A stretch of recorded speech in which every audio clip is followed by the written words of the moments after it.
If you're going to shoot, shoot. Don't talk.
Everybody, it's Brian back for another episode of the Spaghetti Western Jamboree. Yep, we're talking about Adios Sabata tonight. When is a Sabata sequel not a Sabata sequel?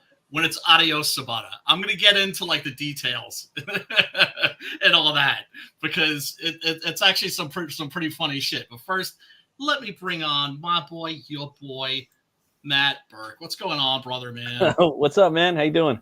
I'm all right, bro. I'm all right. I'm doing okay. What's nice. Yes, today got some cool shit. What about yourself? Oh, really? Yeah. I'm doing great, man. I went to the LCS yesterday. I picked up this. This is like a book I've been sleeping on. I'm gonna have to go and pick those up. The rest of them. It's like everything that kind of I like. You know, I kind of was just like, you know, I got Beardzerker. That was awesome. It was a spoof book, but I need to go back and pick those up. I've always kind of wanted to go and get them, but. You know, everybody says that's dope. Yeah, I'll get them later. You know, so right now, but yeah, man, I just picked up the new Conan. Did a review on that. I dropped that this morning, and checked out the Lost Pages 3. That was a dope book too. Right. And yeah, wait till you see what they're doing with Conan right now. You're gonna fucking love it, like you specifically. Yeah. It's and Zub's bringing the fucking horror to it. You know. Yeah. So, well, sword and sorcery and horror are two genres that just go together like peanut butter and fucking chocolate. Yeah, 100%. And dates. You ever had a date wrapped in peanut butter? Oh my god! Oh. I mean, the ones from Yeah, dude. The really good dates. I would rather have a really good date than even like a bowl of ice cream. Oh yeah, right. So fucking tasty. Anyway, also got to bring on my boy, your boy. Preston Acevedo, the great Preston Acevedo, the illustrator of Severed Toes, Preston Acevedo. I had a few dates wrapped in peanut butter. I remember. Yeah, it gets all over the sheets though. And then my wife first started going out, like she was wrapped in peanut butter. She didn't expect that. I never understood that. Right? Like you'd see that in skin flicks sometimes, right? Where they'd like pour honey. Or yeah. Like no, I never. So they use chocolate because it looks like number 2, right? Well, remember Naked Gun? They were doing that. Like, was it Priscilla Presley and Leslie Nielsen? Because Because to me, Nah, it's like it's an insult to your lady if you're putting stuff on her to like make her taste good. Do you know what I'm saying? I don't think that's I like your natural flavor, baby. I don't know if that's sanitary. Plus, that's got to. I mean, how sticky do you want things to get? I mean, that's got to be horrible. Right? You know what I I'm don't saying? get Like, it. Added sticky. you can't wash that out. Like, you have to throw the sheets away. Yeah. Yeah, Or bleach it just away. like use put like plastic or like a tarp. Yeah, like Dexter. Yeah, that's too much work. I ain't doing Way that. too much. Yeah. Way too much. A little over the Yeah, top. no. It's keep it KISS. Keep it simple, stupid. I'm easy to please that way. How are you doing, Preston? How are Doing things pretty going? good. Tired. For some odd reason, I'm tired. Yeah, I am too. I don't understand it. Like, Me too. Like exhausted, tired all week. Yeah, I got pushing back. 8 hours. I just don't. I don't know. Yeah. It's very strange. Yeah. Yeah. Well, I mean, Yeah. sometimes because you get sleep, it isn't necessarily restful. Good sleep. Yeah. Yeah. That It's, is a problem. Shit happens. Shit happens. And then we got Pops. What's up, Pops? I know he's watching like the very end of tonight's movie, Adios Sabata, aka Indio Black. And I'm gonna get into that, like why this is not a Sabata sequel, but it's called a Sabata sequel. It's all fucked up. But anyway, a couple things. Preston, check this out. I think that you would probably be interested in this. I found this. I never even heard of it. That looks awesome. Did you ever even hear of this? Hotspur. I don't think so. I don't think I've ever heard of that. Actually. Who does that looks look like like to you? Gothic swashbuckling fucking awesomeness, bro. Looks like a jester, but it's Yeah, go to the circle. bottom. The bottom of the book. Who's the credits? It's Ostrander, Waller, Tangle, and Truman. Truman. Like that definitely looks like a Truman character design right there. Right? Yeah. Pretty dope, dude. And especially when you see the sword, right? Because Looks like Truman did the cover. Did Truman do the cover? it says that. Where'd you go, Brian? You got a Truman- new LCS or what? Well, yeah. I mean, we didn't used to have an LCS, but one popped up like 3 months ago. Oh fuck yeah, dude! And only recently found out about it. So naturally, I'm trying to support them and shit. Yeah, you have they're to. called Darkstone Comics. And Yeah, it's pretty metal. In Darkstone. In the town that's like next to mine. I forget the name of it though. But, Oh, that's cool. Little day right there. Yeah, for little, sure. Little Wednesday action. Like that's what I do now. I take the kid to the park on Wednesday, and then we go to the comic store. Even if there's nothing in my box, we just walk in and walk out. Nice. I love going to the comic. Used to. Oh yeah, anyway. Yeah. Feels good. I mean, I miss They got a lot of good shit in there too, man. Like they got a lot of indies where it's at, you know. Miss that shit. Now, see here it says that that Truman only did the colors. So he never did the cover, right? But it does look like a Truman character design, like dude. Pretty original looking design, dude. It's like fucking circus. Look at that sword style swashbuckler. Look at that hilt. Oh, that stinks of Truman. I'm talking about the collar, like the jester collar he's wearing, and all that kind of stuff. Yeah, that is a badass character design. I want to read that book. It's dude. very grim jackish. Right, you know I what like I'm saying? that. Like, yeah. I like that. I guarantee you, Truman came up with that character. Gothic circus swashbuckling horror. So I got issue 1 and I got issue 3, but they didn't have issue 2 for some reason. So. It's always like that, right? Like you're always like, oh, I got 1 and 4 and 5. Well, issue Dalgata, I never read that. Dalgata. So it's like Wolf Cop. Check it out. Of course, got the new French shit. Oh, dog. Yeah, I've been wanting to get that too, cool. man. What is that? I gotta get this. It's the new French Conan. Oh, okay, sweet. Yeah. And this is a badass story. I can't wait to read this. It's beyond the artist is beautiful, man. I still got to get those. I still got to read the other Elric books. I got 2 more Elric books I got like a year ago. I haven't even read them yet. Good. French comics are so dope. I do that too, though. I get books in. I've got books that I got last year that I still haven't read. That pile never gets smaller. It only gets taller. Man. They got lost in the mix. What else I got here? Got the new Creature from the Black Lagoon. Oh yeah, I wanted to get that. I kind of Deathstalker. It's coming out next week, but they hooked me up. Oh mother, yeah, I went there. They didn't have nothing. I'm like, how'd you get Deathstalker too? Got John Bolton. Halls of Horror with the Monster Club on the cover, right? That's So, like the OG Horror Movie Club backdrop right there. It sure is. It certainly is. And there's a book that it came with. I'll show that in a second, but yeah, there's the wraparound cover. Damn, dog. You got some good picks this week, bro. Yeah, man. John Bolton Hammer Comics. Ooh, shit. That's in color. That's reprinted, isn't it? Yeah, that's reprinted from because I got the Hammer. I got the actual book that came from. Yep. I love those flat colors too. You know. Yeah. And then of course there's an adaptation of the Monster Club in here. Damn, dude. Yeah, so I got some cool. I ain't gonna lie, I'm a little jealous. Just a little bit jelly. Just a little jelly. Well, check this out because behind it, I found in the same bag. Oh, damn. Nice, dude! I got that one. That's a good one. Yeah, man. You got the set. Oh, just keep pulling out a bunch of Bernie trips, bitches. Yeah. Bernie. Yeah, the last time I raided my comic shop, I went ahead and got the set of those, like all of them. Hell yeah, dude. You had them like stored in the back room. It wasn't even on the like with the books for sale. It's so fun, like just diving in those like dollar bins, you know.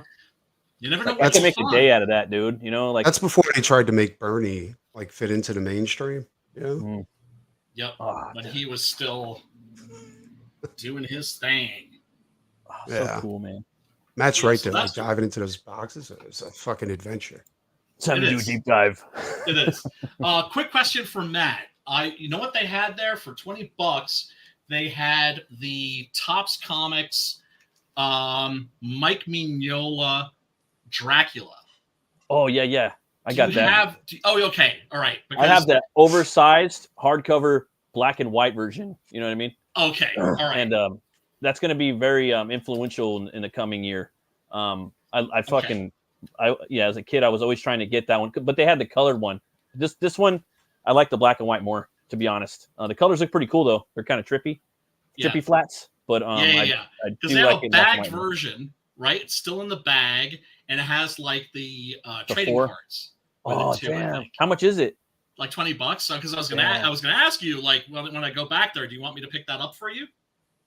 Sure, if you want. I mean, if it's got the trading cards, because I know it's Topps. I mean, that's my favorite movie. Yeah, because I know that's your shit. That's like your favorite movie. So I was just like, I took a picture of it and everything, and I was just like, well, let me ask if Matt's got this. No, I don't have that. Okay. Yeah, I don't have that. That was very obscure for a while. A lot of people have been talking about it lately, and I got that, and I got the 4 issues. But yeah, man, fuck yeah, if you could, I'll hook you up, reimburse you the fare too. So no worries, man. And then I got the free comic too. Oh, dope. What they do, and I have to say, I think that this is really cool, is they'll take like some old fucked up toe up comic. Yeah. And give it to you. And what they do is they just write the price tag is free. Mm. And they'll just throw it in like the long boxes, and if you come across it, it's yours. That's cool, man.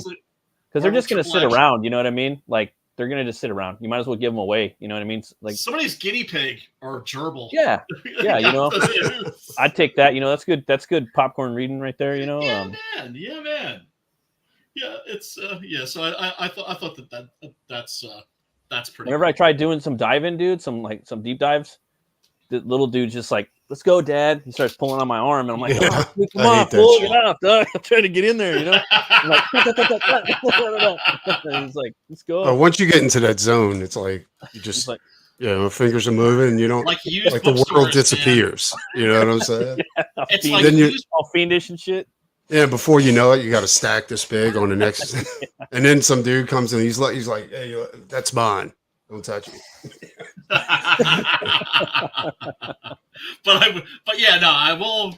I'll try and grab that Topps Dracula, Bram Stoker's Dracula thing for you, because now I mentioned it. Now I've increased like the likelihood that someone will go and grab that shit before I can grab it. So I'm not gonna wait until next week. Yeah, the ether was like flew in a bunch of motherfuckers' ears all over your area, and they're like Bram Stoker's Dracula Topps special edition. Yeah, man. There's this like Dracula book too. I want to get. There's like 12 novels by Pat Mills that he's been doing, like with Dracula in Hell.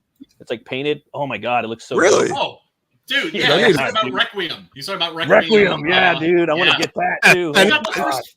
Me and Sim have been trying to get. Well, Sim's got the whole collection, but he's got the whole collection in French, right? Oh shit. Yeah. I got like 3 copies of #1 that are all in English. Oh, that's sick. Here's the problem. Like I got #1, I got #2 and 3, and you can't get the rest of them in English. That's horrible. It's fucking terrible, dude, because it goes up to 15 volumes, right? Yeah. And it's like it's and then they had this one dude that had the whole collection in English, and he won $900 for it. I was like, I can't afford that, dude. Like I would pay for that if I had like the money to do it. I would actually pay for it. Like if it's that hard to find, because that shit is dope. Yeah, you know what it's I mean? fucking hard. Like #1 is going for like $200. And I'll get my greasy paws all over it too, like drawn and shit. I ain't there to fucking to build a shrine to it, man. I will say this: the artist that does that also did something called Shy, SHI, and is fucking. And Pat Mills writes it, and the same artist that does Dracula. I mean, Requiem. He does it. And then they put out something else called it's a fairy book. I can't remember the name of the fairy book, but I got it, and it's really thick. Dope. Hardcover? That does the whole thing. Yeah, it's a hardcover. And it's cool. embossed and all kinds of crazy shit like that. And you guys catch the interview? Oh, sorry. They also did something else, and I think I got that too somewhere. Like anytime that artist comes, I'm actually thinking about just getting the fucking French versions. And just saying, fuck it. I mean, I'm saying, like, it gets to a point where it's like, you know, but it's like you want to read the story too because it looks pretty cool. You know what I mean? And I don't do digital. You know what I'm saying? No, and you can get the digital issues easily, but it's like, nah, dude. That's to me. That's you know? that's a 50-50 coin because the art's immaculate. But at the same time, like I actually want to read that story too. You know, because I know he's a G. He was on. I don't know if you guys caught that interview with him and Millar like about 3 weeks ago. I was listening to it on the way to work. Mills are fucking brilliant. No, I did not see that. What I love about Pat Mills is that he's like one of those guys that is still fucking punk rock. Yeah. Now, as far as punk rock, like the only thing I have to say about that is when I approached him for work and I was like, here's my stuff. You know, I do a lot of Bisley influence. He was like, but you don't do digital. I'm like, yeah, but I do everything. And he's like, yeah, but you know, you really going to limit the amount of work you're going to get by not doing digital. And I'm like, okay. That's weird. But do you want me to draw something for you, homeboy? But aren't his cats all fucking all natural? The ones he's working with? I don't know. Well, that one that does Requiem, from what I understand, he does both, right? Like he'll do everything traditionally. Yeah. Then he'll do some edits to it digitally. You know what I'm saying? Some like, touch-ups. Yeah. Yeah. Like, and I noticed that in the fairy book. Let me grab that fairy book real quick. That's crazy. Go grab that fairy book real quick. What's up, Matt? What's up, Pops? How you doing, man? Well, I just finished watching that movie. What'd you think about it? It's funny. Yeah, it was funny, right? It's fucking hilarious, right? You know me, bro. You know me, Matt. If it's not funny, I probably won't get all the way through it. Hey, you know what's funny too? That's funny. What were they recommending? What other westerns were they recommending at the end? I didn't look. I jumped right in here. They're recommending your comedy, the one with Terrence Hill. They call me Trinity. Hey, you know what's funny, bro? You know what's funny? One of the new Gunslinger Spawns, they did they call me Trinity. They did a variant. And he's sitting there like that, getting carried. I was thinking of Pops too when I saw that. I was like, "Damn, wish I'm gonna have to get that shit." Yeah. But check it out. The thing I loved about this, you know, the dude September. Mm-hmm. September 2nd is my birthday. Okay. So when he said that, I was like, all right. And I'm watching. You know, you got my attention. I'm watching. And then they kept calling him September after that. I was like, that's cool. Yeah, my son's is on the 9th. Oh, is it really? Cool. Oh, no kidding. Little brother. I know, dude, we used in Arizona and Phoenix, when I lived there, we used to have a Virgo party because there was so many people, family and friends that were Virgos that there's no way you were going to get to everybody's happening. So we just had one huge fucking thing in September for everybody. That's great. You know what I mean? Because Yeah. there was like 20 Virgos in our immediate circle. It was crazy. Damn, that's a lot. Yeah, it was crazy. I mean, that's a lot of people to try and think of gifts for all month long. Is like it was just easier. We all just we do that sometimes. Big bash every year. We do that sometimes over here too for my lady's family. Sometimes a bunch of the birthdays just kind of line up. We just throw like a big party. Well, that's that makes sense to me. Yeah, yeah. Dude, the gun in here, bro. Oh my god. the Brenner. It's freaky, right? Because he's bringing it. Well, first of all, okay. Just to get it out of the way, if you get like a box set, right? Like these actually just came out on Blu-ray again.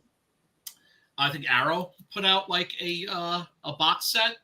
Yeah. And so you get Sabata, Return of Sabata, and Adios Sabata. Now, Return of Sabata is an actual Sabata sequel. Okay. This is not. Although it has a lot of the same members, it has a lot of the same cast members, and it has a lot of the same tropes, and it has a lot of just a lot of similarities in general. But this character in this is not Sabata. Right. Right? And you know this right away when he bucks down a bunch of fucking goons that come gunning for him, and he wins all this money, and he gives it to this little boy and tells him to like give it to the church. Yeah, that is Sabata would never fucking do that. Yeah, right. Because in this, Yul Brynner is playing a straight up good guy. Yeah, right? Yeah, and he's got his own attire and his own style. You know what I mean? I like this costume. I thought it was it's dope. Ugly, man. Yeah. The only thing I didn't like was it kind of looked like he was wearing a purse.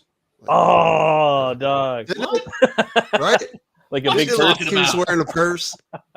Hey, man, he'll come back from the grave and fuck you up if you say that. Was that his shotgun hanging from him, or was that a saddlebag or something? It's but it wasn't a shotgun. Purse, it's a repeater. Yeah, it's a repeater, right? And this is before you had the Winchester, right? The Winchester repeating rifle. That's when repeating rifles got dangerous. Like that was a game changer, right? Because literally you could just go boom, boom, boom, boom, boom, boom, boom, boom, boom, right? Yeah. Here, he's got this, what looks like a sawed-off, right? And he's feeding the magazine in it as he's like cocking and firing, right? And then, of course, then there's like a secret, in the last chamber, there's not a bullet, but there's a stogie. Because that way he can have a nice post-coital smoke, right? That's pretty gangster. Killing these motherfuckers is so fucking sweet. Let me interrupt you for 1 second. I was wrong. It wasn't your boy that wrote this. It was Thomas Day, but it was Oliver Latroit or something like that did it. Oh, and wait, wrong guy, wrong dude. Yeah. Ooh, and it's called Wicca. And this is like I don't know what part is done by hand and what isn't, because he does minor edits whenever he does his work. But this is the same guy that did Requiem. Yeah, it looks just like him. No, yeah, it's got a little bit of it kind of reminds me. You know, it reminds me of a little bit too. A little bit. What's that? Vigil. A little bit. But here's after he put this out. I guess he had all these leftover sketches. So he put out an art book called The Furry Universe. And dude, this thing is fucking sick, son.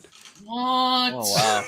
Like, oh my God. It's insane. And he makes notes and he tells little stories about each one of the fairies he came up with. I can't stand fairies, and that's fucking beautiful, dude. Yeah, right. Nice. Yeah, it's pretty badass. Man. No, he puts the Wicked and fairy, and there's a lot of steampunk shit in there too. Oh, really? Yeah. With the dark fairies. Yeah. I hate steampunk too, though. I think I hate fairies. I hate steampunk. I don't hate it. I think a little bit of it's cool here and there. You know, like if you I mean, it's the tech of that time. You know, just kind of. I think you can find something cool in everything. Like, definitely. For sure. Like with steampunk, when you get into the dark part of it. Oh yeah. Like that shit is wicked. Gothic. So.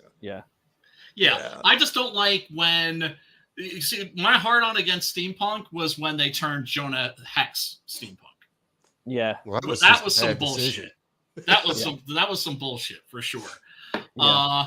But yeah, Yul Brynner, there's no way that he would allow anybody to turn him steampunk. That's for damn sure. So what's the deal with the Indio Black? Is that what it was called in other countries or something like that? Yes, because That's remember a I cool was telling name. you about Way better than Sabata for him. You know. You see the purse he's wearing right there?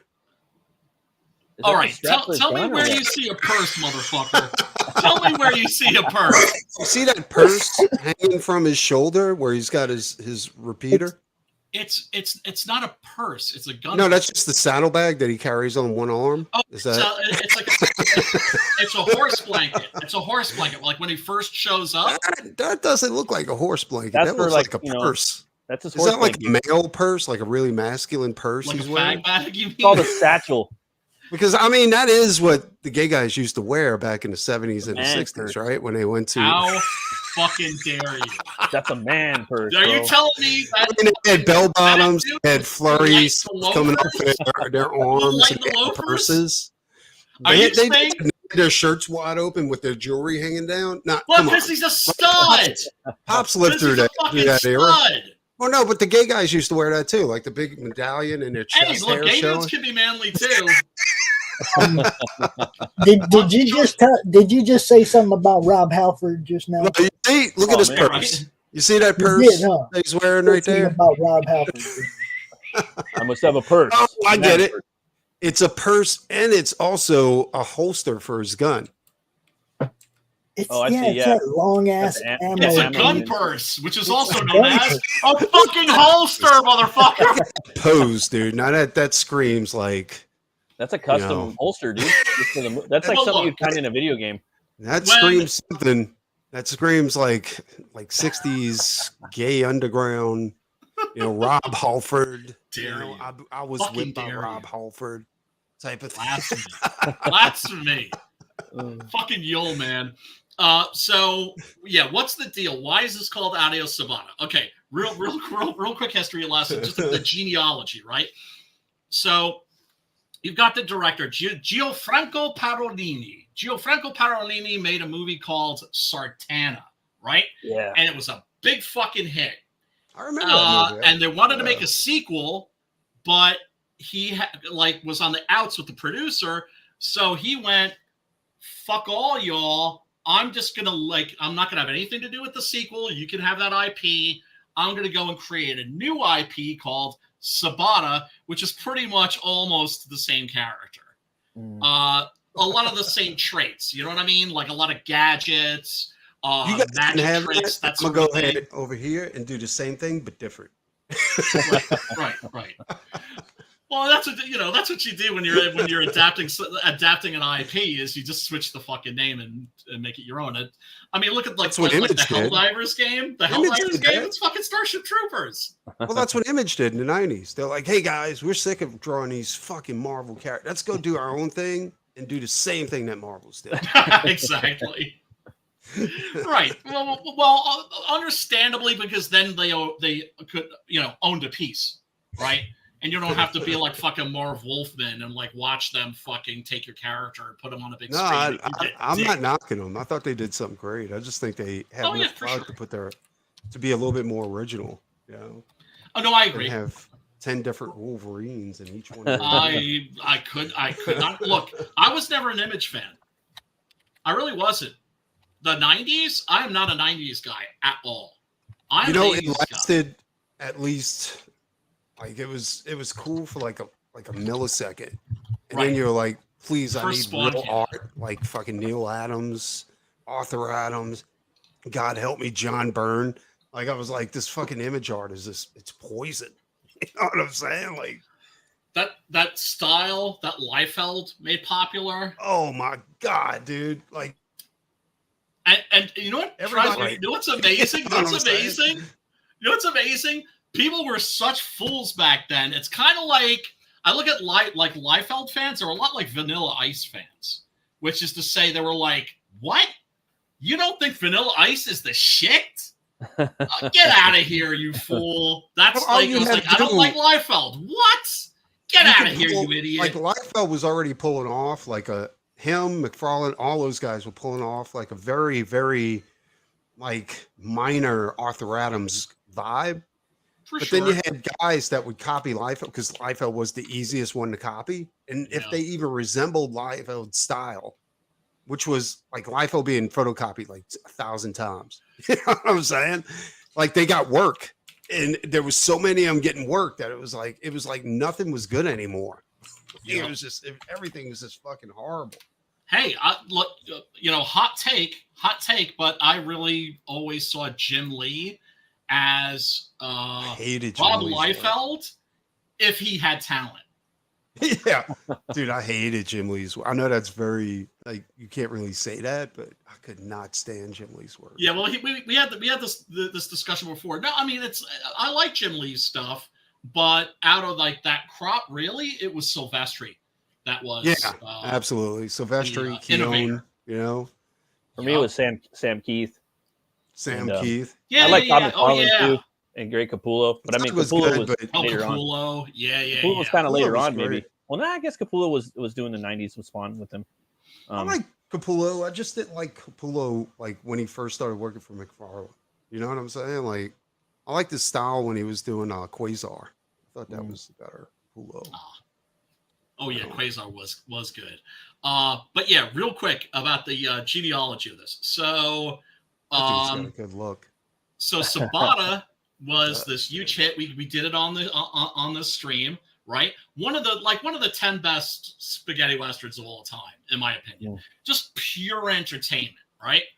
And it was a big hit. And then they did Return of Sabata, and Parolini directed that too. And that's a fun movie. But if you go into it expecting something that's even in the same league as the first Sabata, you're going to be like, that was shit. Right. You're not going to like it, right? But if you go in and just take it for what it is, it's perfect. It's perfectly fine. So Parolini was making a new movie with a new character named Indio Black. But at the last minute, while they were still filming, they decided like, oh, we should like turn this into a Sabata movie because the name Sabata will put more butts in seats. That's why there are 10 billion spaghetti westerns that were named Django. Django this, Django that, right? Well, Brian, I'm on spaghettiwesternsinfo.com, and it says that like Indigo Black, like they actually made that because they were trying to attract a new crowd, like a different fan base, and they were they were going for more of the male on male persuasion. Shake hotter boys. Motherfucker. They tried to get the village people to do the soundtrack. Liberation. It's time for liberation. Liberation. They were going to do a cover of It's Raining Men for the fight scene. But what's funny is that for a lot of these movies, right there. For a lot of these movies, they would actually compose the soundtrack first, and that's what's funny about this is that that it's on the soundtrack. You hear Indio Black, but then everybody's calling him Sabata. Yeah, that's horrible, huh? I like the name Indio Black. It's okay. Yeah, it's way better. Indio Black. Better. Yeah, I think so too. And it's completely. This is a completely different character. That's what I'm saying. Sabata would not take the fucking money and give it to the fucking church. You put it in his fucking pocket. The whole concept of Sabata was the same concept as Sartana, which is a bad guy who victimizes even worse guys. Is Indio Black public domain? Indio Black? I don't know. Might be.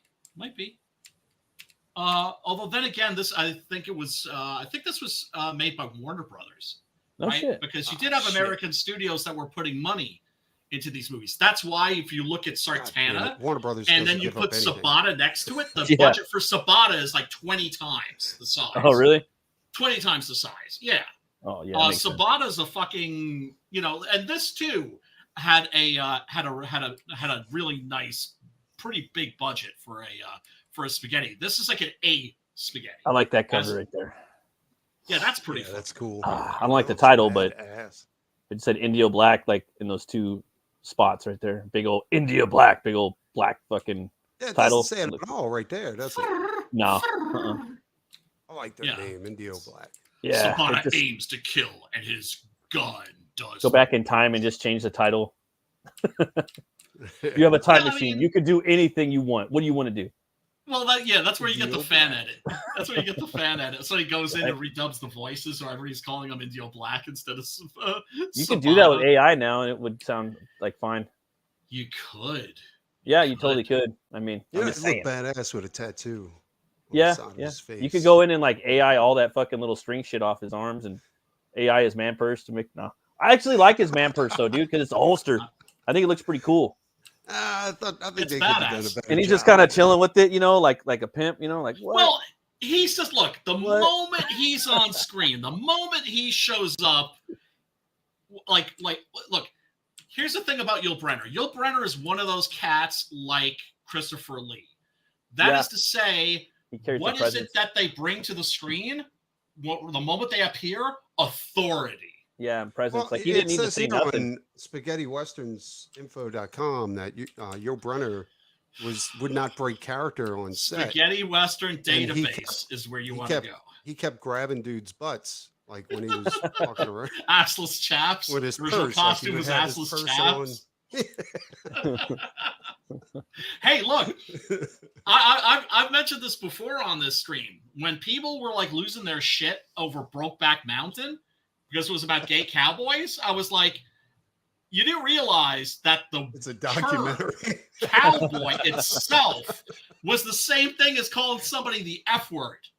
Yeah. Do you know what I'm saying? Like F word, like a bundle of sticks, for a fire, right?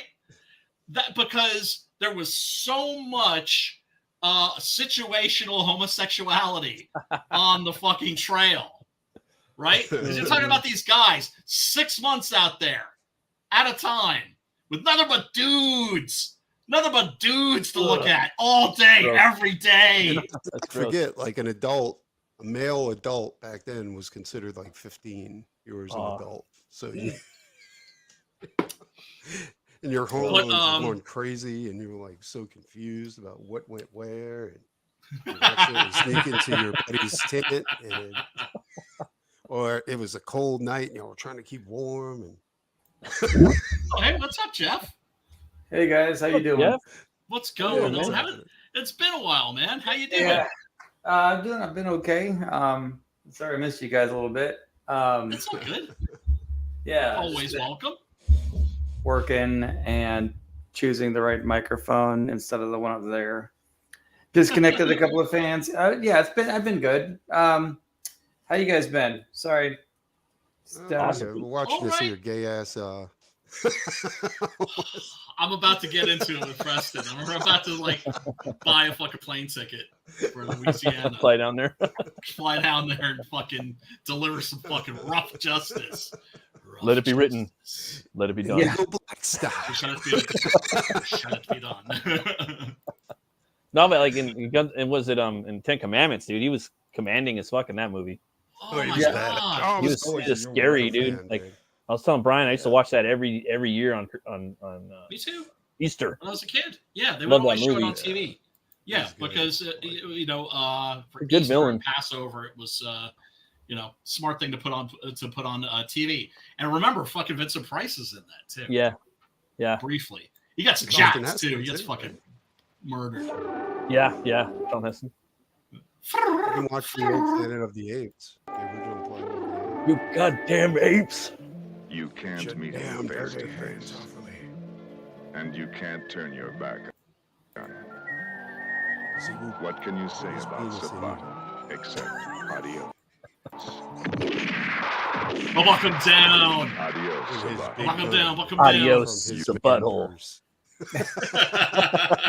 It will blow your booty hole apart. You'll burn So- your butthole. But You'll burn her. Dual brother as Yeah. Sabata. Each For his sword shoots from the hip. 30-30. Gross. Start off lever action 30-30. They actually even give the I do specification. love that man. gun. Like, you notice he converted it right in the middle, like Yeah. after he shot the thing, he put the version back into his pocket and he 30 contains 7 into his fire purse. Like, Remington he took it off. cartridges. He has a smoke afterward. He's like, oh. Into your black. You will Brunner as Sabata. That's the one that got him. They say you can judge a man by the company he keeps. Ew. So remember in Sabata, like you guys, like I don't like Matt, like I'm trying to think, like how many of you guys have seen Sabata? Hey, The first wait a one. minute. Brian, The one with does Lee Van that thing Cleef? have see-through bell bottoms on? Yes. Yeah. Oh, that's No, so gay, dude. those are bell bottoms. Looks like He does there's- the flamenco of death if you fucking talk shit about them. It We just looks watched like Sabata some like a cute couple months photo. ago. Gypsy. Right, Yeah. right. Remember how that had like a lot of acrobatics? Yeah, the dude that he kind of trained and everything. The alley cat, Yeah. right? Yeah. Yeah, like That movie this was dude's fucking like epic. yeah, this dude's like is like pretty much the same, like some Spanish stuntman. Yeah, he brings that guy out like whenever some shit's about to go down, he'll like pull him out like a little monkey and make him tap dance. Yup. He's like, motherfucker. He pulls him out and the dude's like, Damn, that was a Yeah, man, long the fall, flamenco of dude. death. Did you see You know, that? People start dying. See? September. I'm gonna have to get a fool like that, you know. I pull him out like, hey dude, start tap dancing. I'm gonna punch this guy. Fuck. Now that's a weapon you've never seen before. That's kinda nice. completely Absolutely not. Yeah. completely fucking original. This is Salvatore Jay-Z, who is a actor you'll see in a lot of spaghettis, also a lot of Bud Spencer and Terrence Hill movies. Onto his toes. Yeah, so basically he just fucking whips ball bearings at motherfuckers. So he whips balls at people's faces. Yeah, man. Sorry. Oh, big old musket balls. It's like Don't a you fucking like- bullet. Getting shot by a bullet's bad enough. Can you imagine a big old fucking like ball bearing fucking Oh yeah. boring into your Don't you blasting you love the way I apart? converted Matt into the seeing the movie the way I see? My brother and I used The to do that. Awakening. If we were watching a movie and we didn't like it and we thought it was shit, we'd start making shit up about it. I never said I didn't Our like it. own I thought it was story. cool. I just thought it was funny. Like his suit's awesome, except for that purse. Like I like the bell purse. bottoms. That purse is bell dope. bottoms and a It's purse. not a purse, motherfucker. It's a saddle Fuck bag. that. I like that Oh. purse bag saddle thing that he puts Right. his bullets Right. in. Yeah, he puts Now- his gun. He holsters his gun in his purse. He puts his shooter in there with his fag that he Reed. smokes. Dean Reed is fucking great in this. He plays pretty much the same character that William Berger played in the first Sabata, which is to say this guy that is amiable on the exterior, but is just like a backstabbing motherfucker. You know, just like Yeah. all We got a few of superficial those in charm. our crowd. When he went But a fun fucking character to watch. And, you know, this basically operates from the same template as the original This part. Sabata. It just trips I like me on this how part. fantasy mimics reality. Oh yeah, this part's pretty Oh, yeah, where he puts like the nitroglycerin in the Boom. in his book. so did you. Booyakasha! You should have been like, this one's a real page turner or something. Like Well, the you writing in also here is have- explosive. I don't know, something. This is explosive reading. The colonel This will blow you away. Yeah, who the never writing just missed comes a off the page. chance to practice.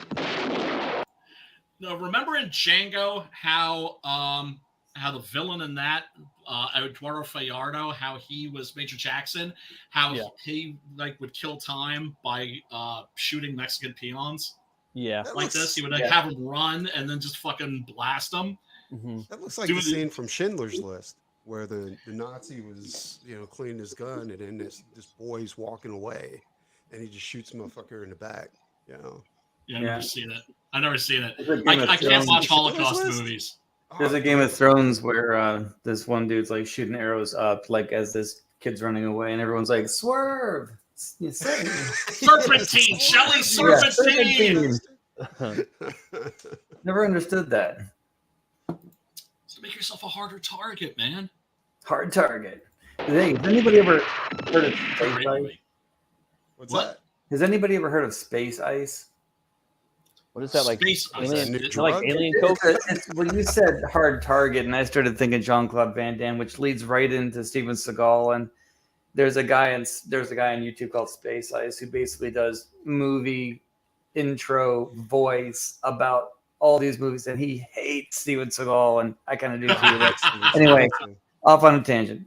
Space Ice sounds That's all amazing. good. That I sounds like a couple of his movies. Yeah. Maybe like 3. intergalactic crystal meth. He made one Something good from movie. Mandy. He made one good movie, and that was his first one. Was it Alfred Above Does It? the Law. Or That's the only Above good the Law? Steven Seagal movie. Yeah. Hyperextended joints and kneecaps getting blown off, I don't mind. The one with Forsyth. That one's good. The boy that played Al Simmons in Spawn. Mhm. He, Michael Jai White, yeah, well, he who said should on have his been set- Blade in the Blade TV series. Mhm. Yeah. You're right, but he said on a set of one of the movie, he was on a set with Oh, Steven yeah. Seagal on one of the movies. Yeah, I heard about this. He said Steven was hitting all these motherfuckers hard. Like he wasn't holding back. He was just punching. And they were like, "Well, Michael, Yeah. did he hit you?" And he's like, "Fuck no." Yeah, he doesn't. Yeah, he doesn't understand the Knock that whole. motherfucker out. Yeah. Yeah, John Leguizamo said that for Executive Decision, that's a movie where Steven Seagal appears, and you think he's going to be like one of the heroes, and he gets killed immediately. Yeah, real quick. Right, which was smart and smart casting too, actually, because when you've got your group of heroes, who's the first person you take out? The most competent, right? The leader, right? Take them out. But he said that Seagal just like hit him in the chest for no reason, and he was just like, "Why? Why?" Well, they were saying like Seagal would break like the stuntman's arms and wrist and shit like that, like Jesus. and like hit him Yeah. at full force. Damn. Michael was like, "That motherfucker hits me, I'm gonna knock his fucking ass out." Yeah, there's Look, an urban legend where he shat himself because he had a contest with him and like the stunt coordinator, and then there's well, You can shit My yourself. uncle, I believe every bad thing I've ever heard I about can't. that guy. my uncle was Seagal's security in Louisiana, right? Because he was an ex-cop and shit like that. I remember that TV show. Well, no, when he was a cop, that shit was total. And him and one of the guys in Louisiana Police Department, like they were on Steven's compound. They were keeping some chick hostage over there, And Oh wow. she was supposed to be a maid. Oh my God, one of those, huh? that's what they tell She was all of like, them. oh, a slave. She huh? was a foreigner and shit like that, and they were out in the middle of the fucking swamp, and it was And Yeah. just like took her Finally got away, passport and like, I you know? own you now. pretty much, yeah. It was Scary. I don't know how he got away with that shit, to be quite honest. Like, I Oh, have dude, it's no routine fucking in idea. New York City. Rich people do it all the time. Well, According- Louisiana, too. They're rich, dude. They can do that. What what are these peasants, these peons, gonna do? Yeah. Fucking what's his face? Fucking our boy Dolph Lundgren rescued a woman from that situation. He's But got a this- whole thing. He's got a whole program set up. You should listen to his TED Talk. It's crazy. Yeah, It's great, right? yeah. They had a guy who It's did so a complete inspiring. breakdown of Steven Seagal's credentials, and it turns out that he's a master at Bushido. Bullshit. Bullshit. I mean, He got his black belt in China because the fucking sensei fell asleep during his audition. The bullshit. he just stuck in and fucking jacked that shit. He's not even a I'm gonna fucking have to official take this black from you belt. right here. I'm gonna. Oh, and take he this lied also. about being in the CIA and all that Yeah, shit. Yeah, dude. I'm he's a like cop and I'm Frank ex-special Frank forces Dukes. CIA. He is definitely a Put up- master at Bushido. Put up your dukes. As Howard Stern said, the only thing that Steven Seagal is dangerous to now is a buffet. Yeah, right. Every inch a killer. Are you eating that? Practice. Lock him down. What can you say about Sabata except adios? He walks in with his bell bottoms and his man purse, and the other boys trim. Hey man, he will fuck you up without a doubt, He will man. fuck you up. You would not say down, that and shit if he turn was you still into a alive. power bottom.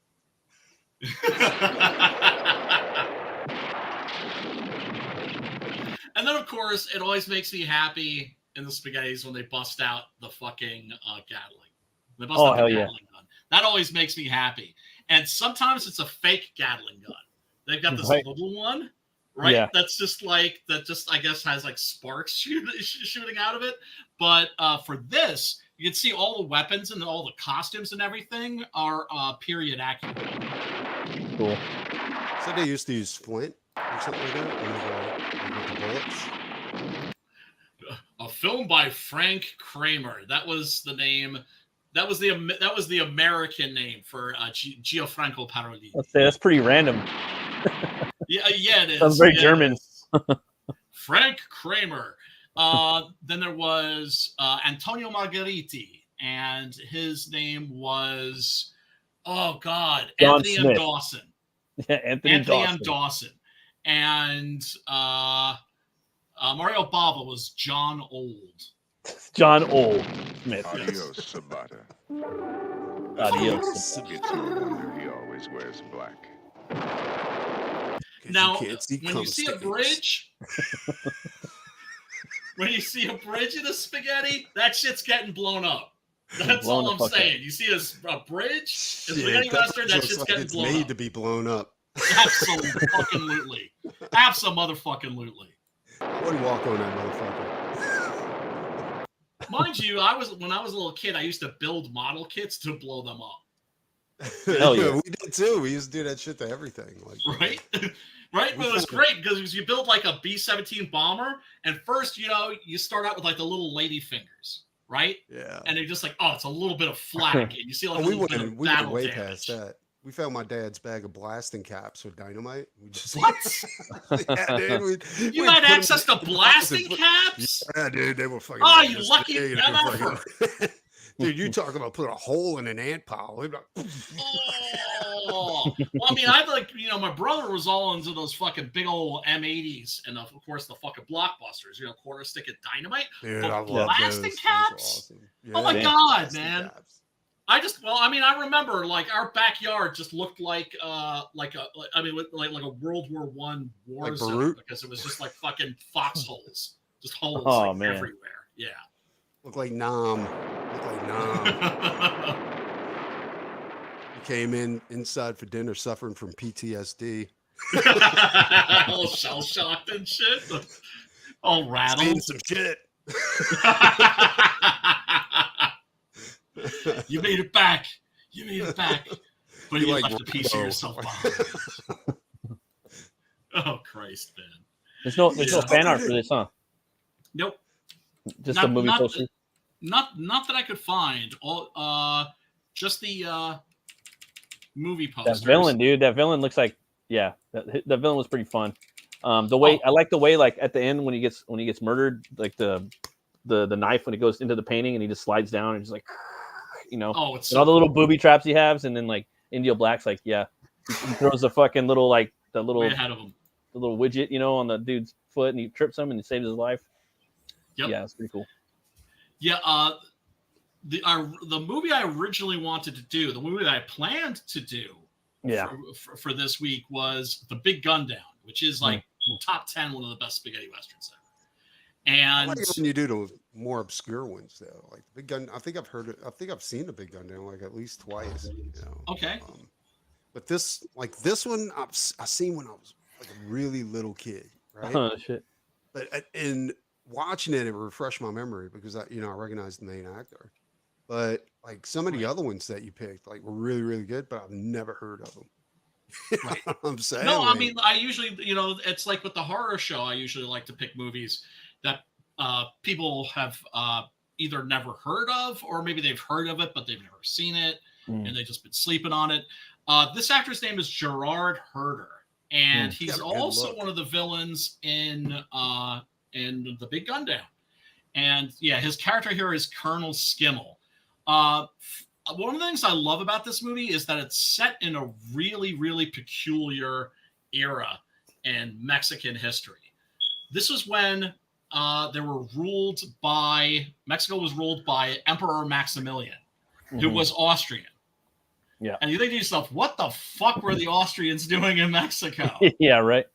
Turns out that he was pretty much, I forget whether it was, no, I don't think he was a Spanish proxy. He was a French proxy.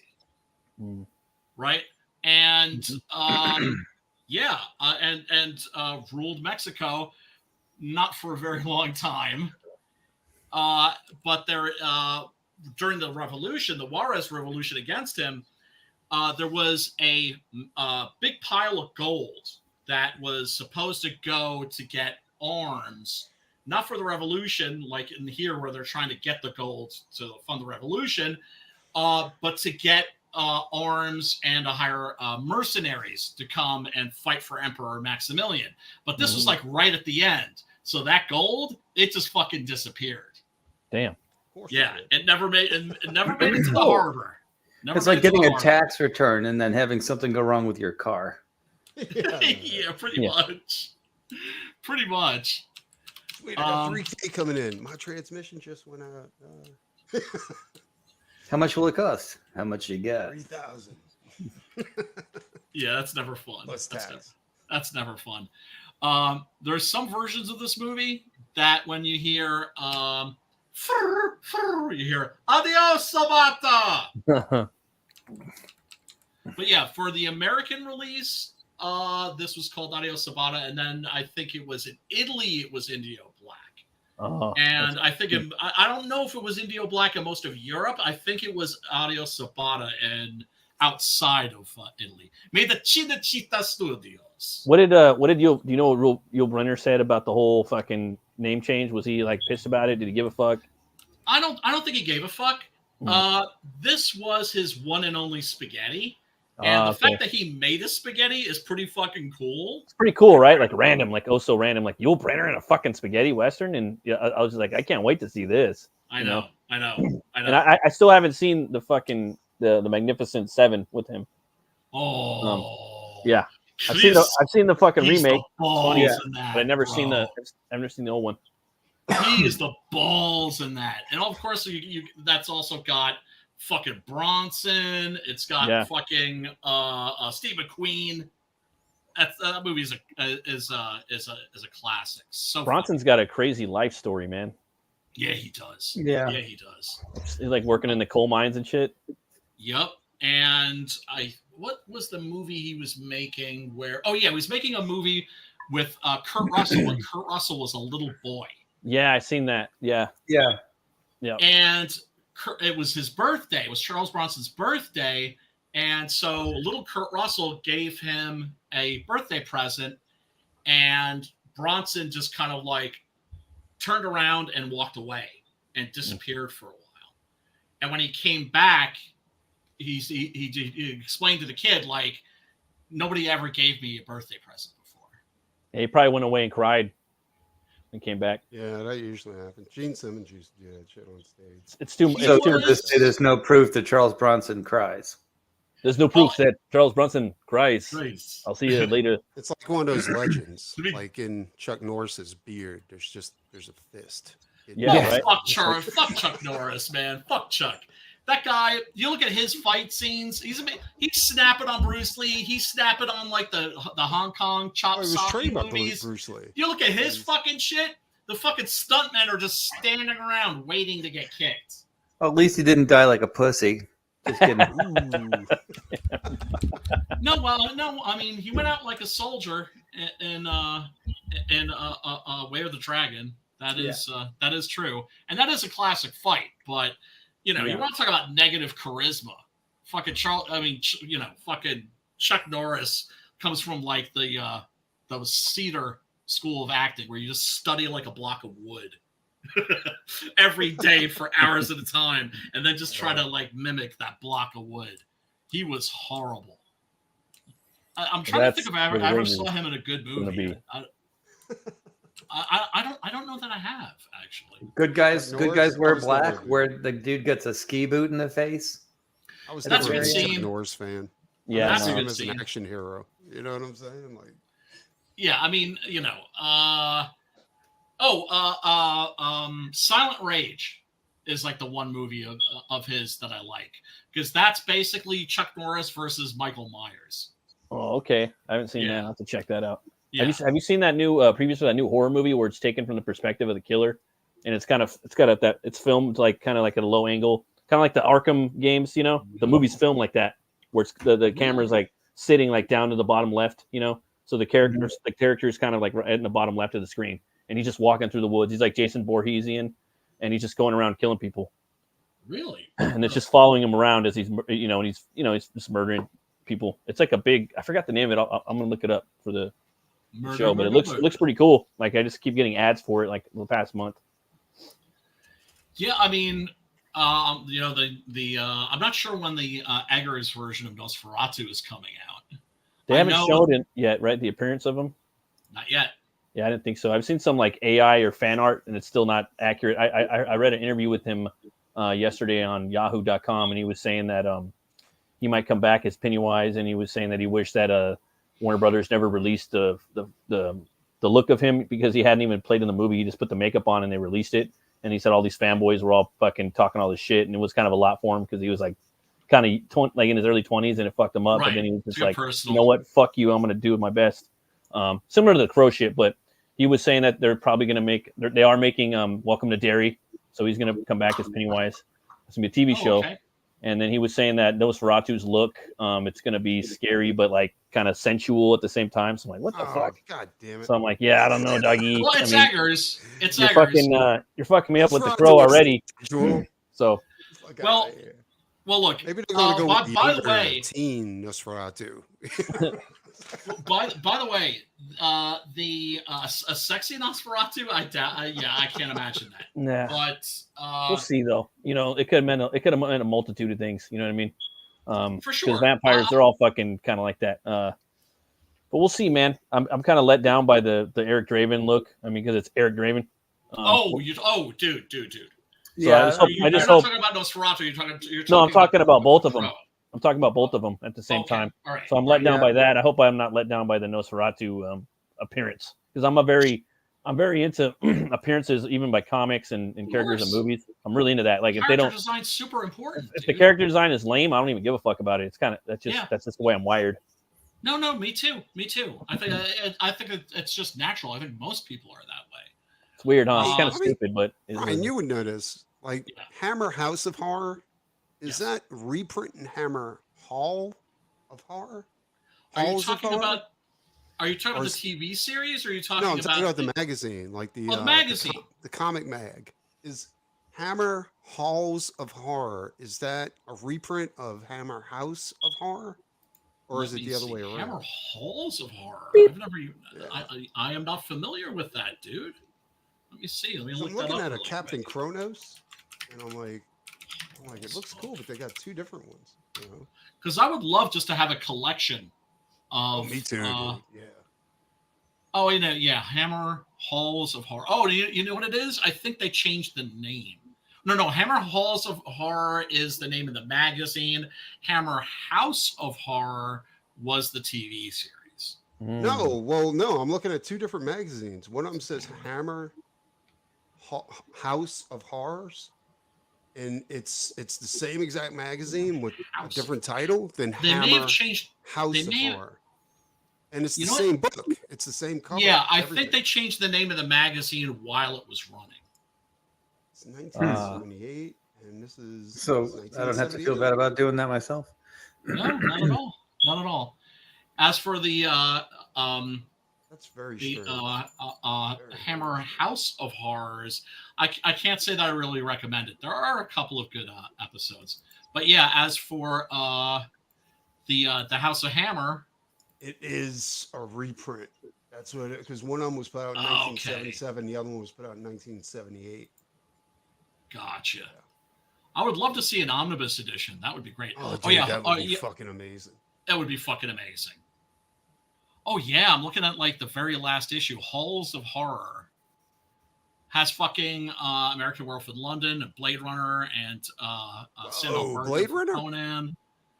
Yeah. Oh yeah, and the Mad Max 2 episode. I mean, issue number 29. Like they did the whole movie in comic and like comiced out. I don't know. I do not have those issues. I have the comic book downstairs. Did you guys see Furiosa? Fuck no. No, not yet. Fuck no. I'm offended that you even asked me that question, man. They say that they really shouldn't have put like the Road Warrior tag on there because it wasn't a Mad Max or Road Warrior film. Yeah, that's what I've been hearing from Critical Drinker. I'm gonna go see it next week. I'm trying to stay clear of the Don't reviews. you fucking dare! Don't you? Yeah, me and the wife are gonna try to go see it. Here's the thing: you got to. I like the universe. I guess it was written with the same. This was written at the same time. I've been watching interviews with Miller for like the past 2 days. It was written the same time as Fury Road, and Charlize was like, "Can we do Furiosa first?" He's like, "No, we're already doing this one." You know, so because you need to do the bait and switch, right? We can't just do Furiosa because then people are like, "Well, who's that?" What we're gonna do is we're gonna call the movie Mad Max, but it's really gonna be a Furiosa movie, and Mad Max is gonna write bitch. So why do you think he did that? Do you think he wanted to do the whole SJW like feminist fucking switch personally?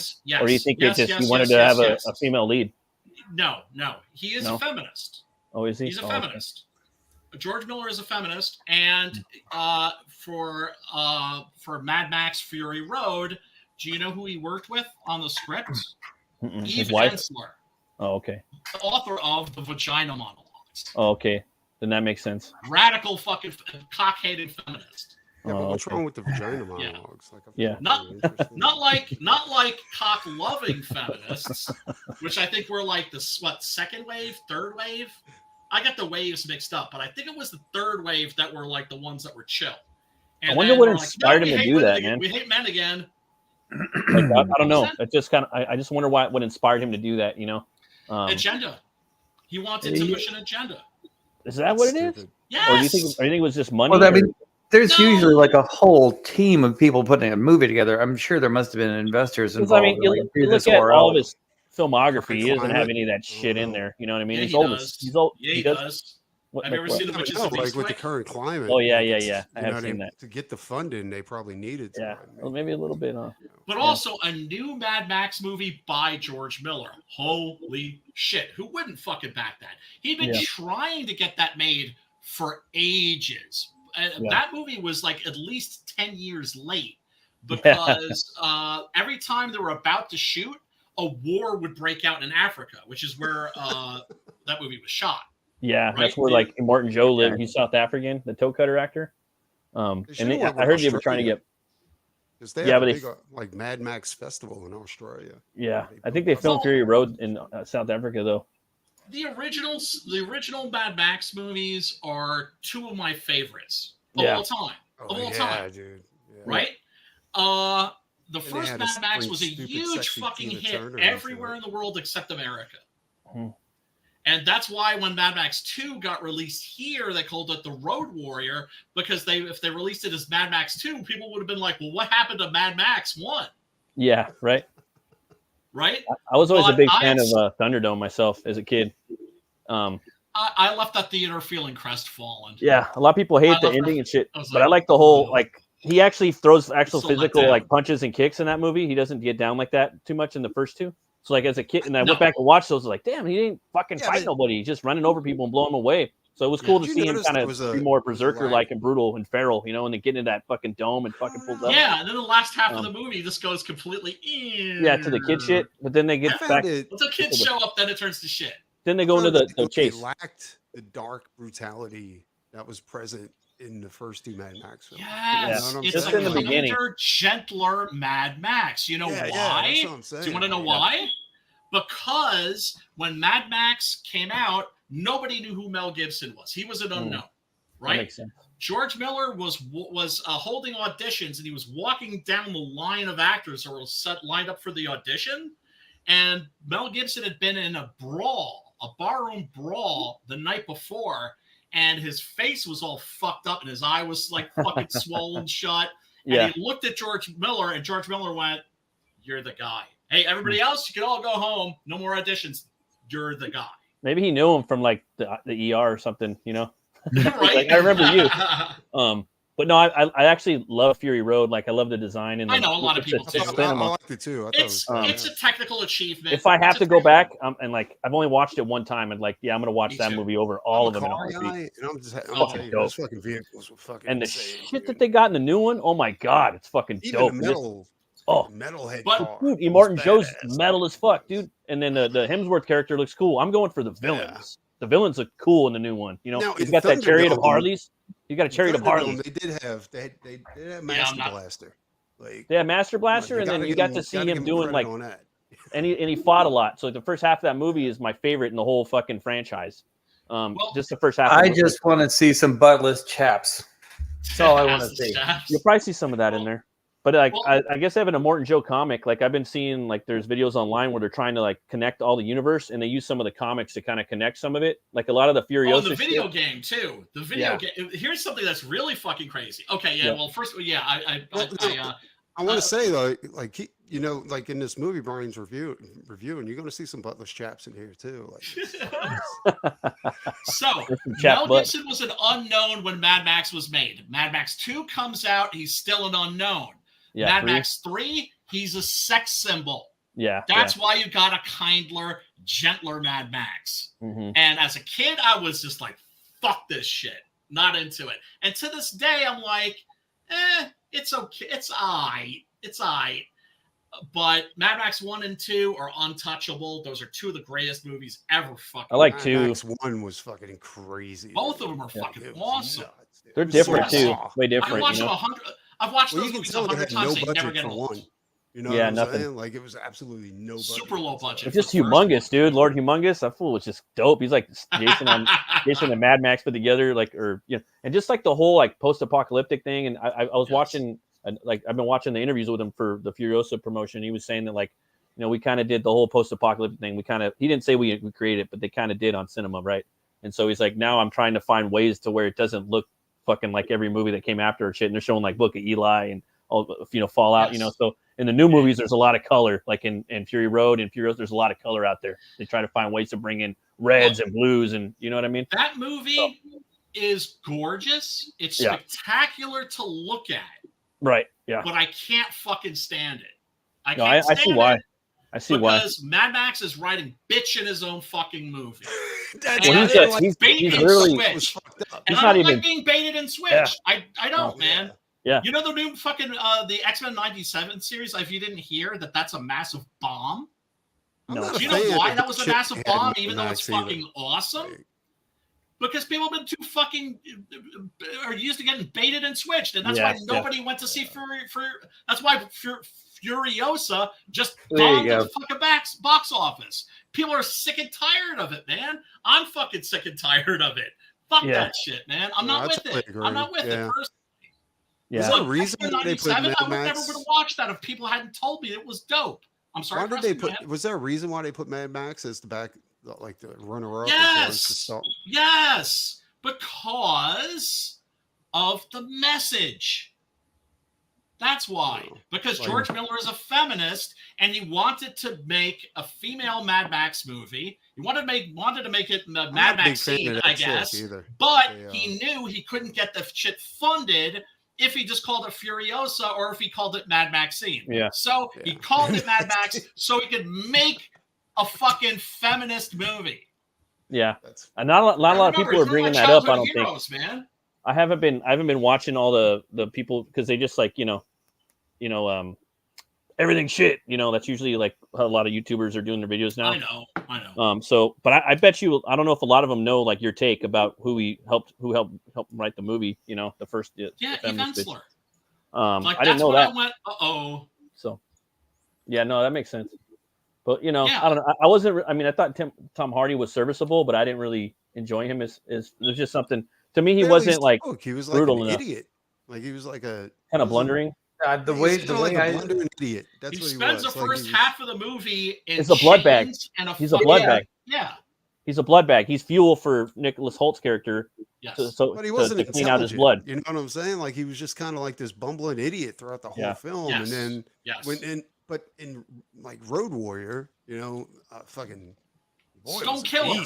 Like he was Stone Killer, man. He started as a cop. Like I'm actually down to see a remake of it, dude, with somebody else like taking a crack at it, and putting in some more cars. Like I don't know. I would love to see I would love to see Old Man Max. Oh, yeah, everybody wants that. They said at the time you're not gonna get it.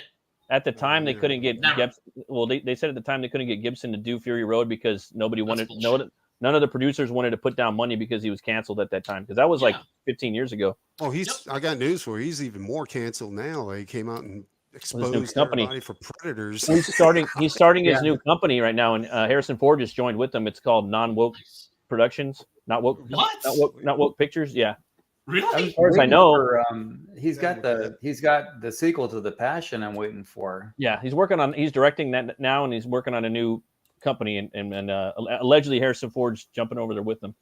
Yeah, I wonder if Sylvester Stallone's going to go, because I've heard he's probably. Like, what the fuck? Probably. Like, I mean, Sylvester Stallone's like, why do suitcases have wheels on them? What's happening to us? And I'm like, okay, all right. He already got like semi-canceled like 6 weeks ago on the set of fucking Tulsa King. Some dude was crying about some bitch, some little fucking soy fucking bitch. Yeah. So he's like, all right, talk to me like that. It's like, shut up. I don't know. The fucking actors, they're gonna fucking, they're moody, dude. The whole show. Zoomers, man, like they will not engage you in a conversation. They'll just turn around and run away. Yeah, they'll look at you with these big old bug eyes and just like put their headphones on and like just like they don't know how to human. They asked her to explain toxic masculinity, and she started crying, and she's like, "Can I go home?" Oh yeah, I go into my bedroom and play my video games. And like, well, yeah, you can leave. It's. I was just asking what your idea was. They hide my headphones. I mean, look, SJWs in general, that's one of the things I always noticed about them. They can't hang in a debate. They can't. I think what it is she didn't know what she was backing. Like, she just followed the crowd. You know what I'm saying? Yeah. And she was repeating one-liners, and then when it came to actually slapping down some cash on the table, like, she couldn't do it. She was ask any of them about the new popular thing. Talk about any new popular thing, and they have no idea what it is. But I am gonna go see that movie, dude. And I do like the villain. I do like the villains. I think Immortan Joe's pretty badass, and his awesome. Comic looked pretty cool. I like that. I liked him a lot, and I like that he was toe cutter, at least. And I think Hemsworth's character looks pretty dope. Yuki Burns, that was fucking awesome. Dude, have you seen the chariots he has? Hemsworth, he has Harley chariots. Like he sits in the back, and Miller said that it was inspired by like these chariots that like cops used to do. Cops used to race back in the day, you know. Like it's on Vanity Fair. It's a Vanity Fair thing, you know. But yeah, so like that, it's more like the spectacle and shit, you know. That's kind of why I want to watch it. That's fun. And like I said, Fury Road. I'm not going for Mad Max. Is an achievement. Oh yeah, definitely in cinema history. But I'm not going for. I hate to say I'm not going for Mad Max. So I'm going for the villains because obviously he's not in there. And then two, I don't think you're going to get like a cool Mad Max out of Miller. You know what I mean? As far as character, that character, Radetensky, or whatever the fuck his name is. No. He says that he wanted to do a Mad Max movie after this. Now it looks like that's not going to happen, and I'm like, good riddance. Nah, he's kind of done. And then I saw another interview with them. They're like, so what about Old Man Logan or Old Man Mad Max? You know what I mean? Like, what do you a lot of people, or something want to see that. What do you do? He's like, oh, well, I've never even, thought about that in the future. Like I've never even thought about what Mad Max would be. I don't know where his story would go. Like, shut up, dude. You're a fucking liar. Exactly. Come on, bro. Come on. I know. It's pretty awful. Yeah. And it pisses me off because he's one of my childhood heroes. Well, that shit just happens. I guess people change. It's some people are like, oh, people never change, but they do. Some people do. I don't know if they change or they just let out their inner asshole. Their inner fucking soy. Yeah. Well, I mean, you look at somebody like Don Coscarelli, for instance, the guy who did Beastmaster and the Phantasm movies. Dude. I fucking love that dude. Guess what? He's a feminist. Mm. You wouldn't be able to tell from any of his movies, would you? No. Right? No. That's the thing. It's just was he a feminist or a hardcore feminist? There's difference. You know what I mean? Like the first feminists are like cool. Second wave, third wave, fourth wave. Yeah. So like first wave is most people like normal, and then you start going into fucking, Yeah, cock-hating feminists. And then exactly. You had third wave, I think, were the feminists that liked men, and now we're back to they're back to hating men. Yeah. So. Yeah. It switches. I don't know all the technicalities of the waves. I've heard them, but I don't fucking remember all the shit. It's confusing. I don't sit there and study it and memorize it all fucking day. I just know that shit's fucking gets extreme. Just like anytime anything gets too extreme, it sucks.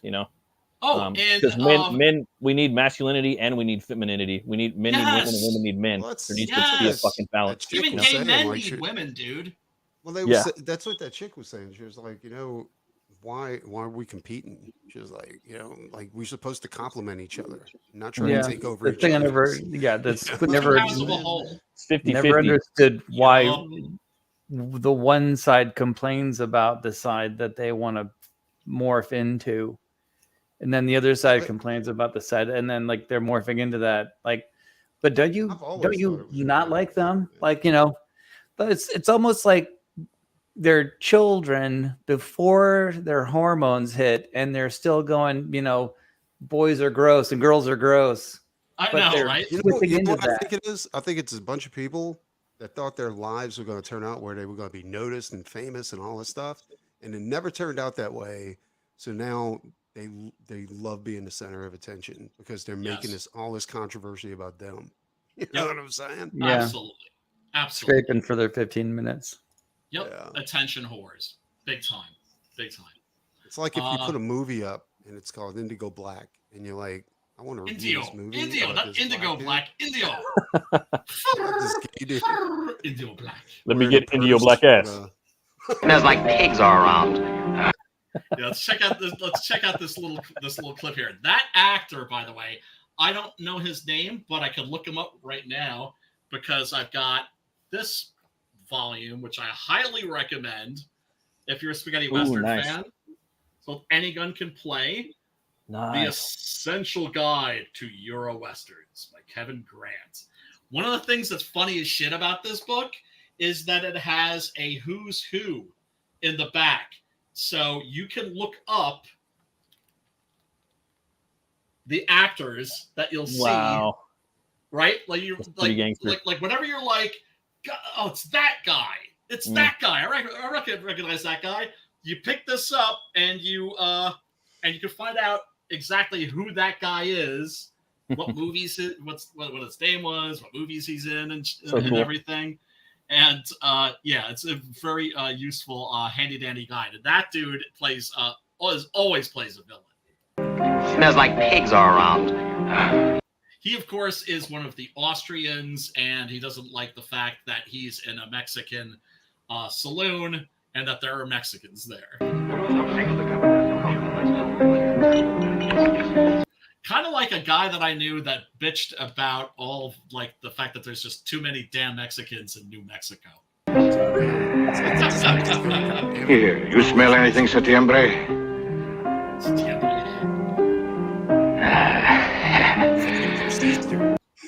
Now, of course, that dude, you'll remember him from the first Sabata movie. That's Ignacio Spala, who plays Escudo, who's I mean, he's a revolutionary in this. In the first one, he was a Civil War veteran that was homeless and was Sabata's buddy because immediately he recognized him, like, oh, that guy's gonna get paid. I know to hang out with that guy. Your friend has no nose, or he's a liar. Or you mangy pig herders smell disgusting. Oh, snap. Look how he's drinking his beer. He's like... With the lace and everything. Well, look, man, I'm sorry, but that was the 1800s. That was the last time that men's clothes looked cool, in my opinion. That's cool. You're too full of it. Fuck yeah. Oh, the frock coats and the fucking dude, the shirts with the big billowy fucking sleeves. Have you ever worn one of those? They're fucking comfortable. What about Judge, my friend. I'm sorry? Prince? What about Prince? Yeah, but I mean that wasn't like the real Prince deal. Was that was like, although he would wear that shit. Like, remember fucking Charlie Murphy told that story about playing basketball with him and his boys, and they were wearing all that shit. Aren't it? You're a grinder.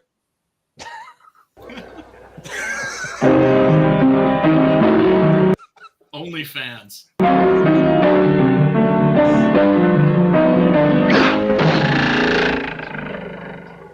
Shank. Them's fighting. Well, not words, but fight. He should have kept playing. That's a beautiful letter opener. It is really lovely. He should have just kept playing.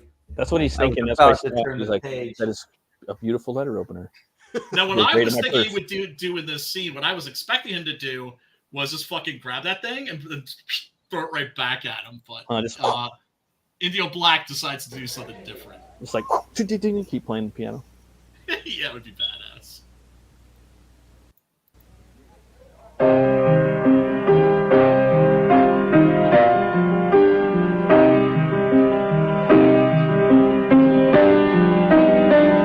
Yeah, they're all like, oh shit, shit is about to go down. It's like, I wish I could tap dance to that and accent well, he just his keys.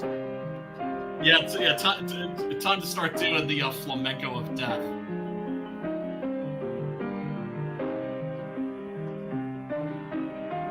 It's Pedro Pascal right there. Ish for sure. Man, I'm dreading that fucking Fantastic Four movie. I really don't want. I'm dreading that, man. The only thing that's going to be decent, dude, is that Deadpool Wolverine movie, and it's not even a fucking real Marvel movie. I know. It's a fucking spoof. It's sad. It's a Mel Brooks movie. Right.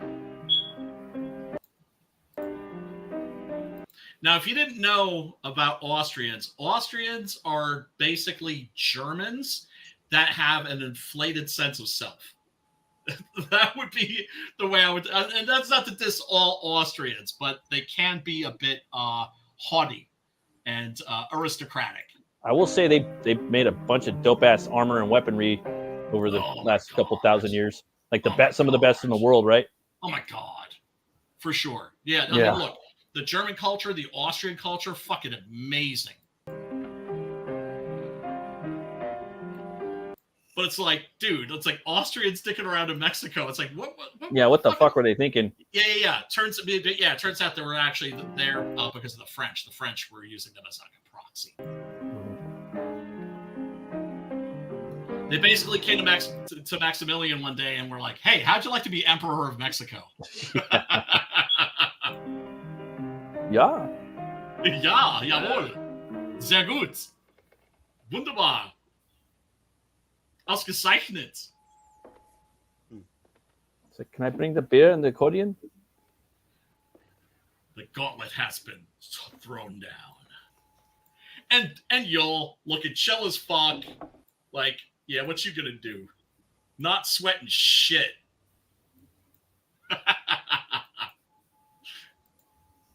Fuck. There I go. Fuck it up the clip again. Yeah, there we go. Anytime.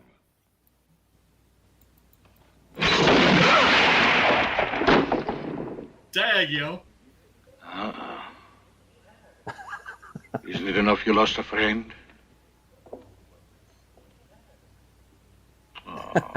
Better grab the handkerchief. I bet the smell doesn't bother him anymore.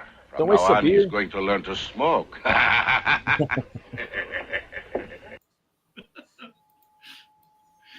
Yeah, I mean, what did you guys think of this movie? Those of you that have seen it, like, what was me? I loved it, man. I loved all the gags that he had. It was awesome seeing you'll Brenner being here. And the thing is, it was to me, it was a comedy to a certain degree. You know what I mean? So it's lighthearted for sure. Definitely. Spaghetti westerns come on. Across this comedy. I mean, it's just like a lot of, I don't know, even at the end, like the captain's when he's yelling at the other side of the bridge, you know, and I don't know, I think I just felt there was a lot of comedy in here, and even like the fucking Trinity, you know, they're like, you know, like they're advertising that with like, if you like this, check this out. My name's Trinity. You know what I mean? Like those, it's not that far obviously off into that void of parody, yes. But it's definitely, you know, it's got a lot of humor in it. I would say, especially this guy. But yeah, I loved it. And again, the gags. It's cool seeing Yul Brynner in here doing a spaghetti, like you're saying, a big, you know, bombastic character, doing the whole like occupation of Austria in Mexico. I thought that was cool. This guy looks like a 6-gun guerrilla villain, Maximilian. Yes, for sure. Yeah, and Gerard Herzer as Colonel Skimmel. It was cool though, man. Hard recommend. Thanks, Brian. I had a blast watching it. I don't think it's as good as The Big Gun Down, but for like a last minute selection, you could definitely do a lot worse. Well, I like it. I like the westerns where you have like a really like charismatic, like interesting character. Like the blind fucking gunman, or I really like Klaus Kinski's character. Where he's running under the ground and taking all these fools out. Like that gothic western. And God Sent the Cane. Yeah, that's like that really depressing movie you made us watch, where the Mexican dude with the crow. Oh yeah. Moving on. Like a fucking song, man. Like, that was a trip. Yeah, for the apocalypse. Interesting. It was worth seeing just for the villain. Yes, for sure. It's inevitable and mathematically perfect. We Austrians are men of steel. Our beloved Emperor Maximilian is our model and our strength. Love each other and sleep with each other. Like for me, when I always think of Austrians, though, I always think of like armor and like swords and shields and shit. Oh my God. They said they had the best shit, like allegedly back in like medieval times and afterwards.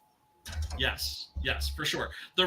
I mean, there's a reason why Austrians have maybe a little bit of a and they're still there. A little bit of an inflated sense of superiority. Yeah, Schwarzenegger. That's why. Yeah, I mean, dude.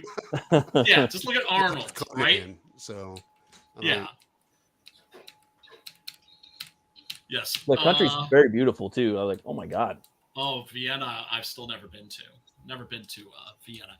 Actually, this guy, Gerard Herter, who plays the villain in this, Colonel Skimmel, was born in Stuttgart, where I actually have family in.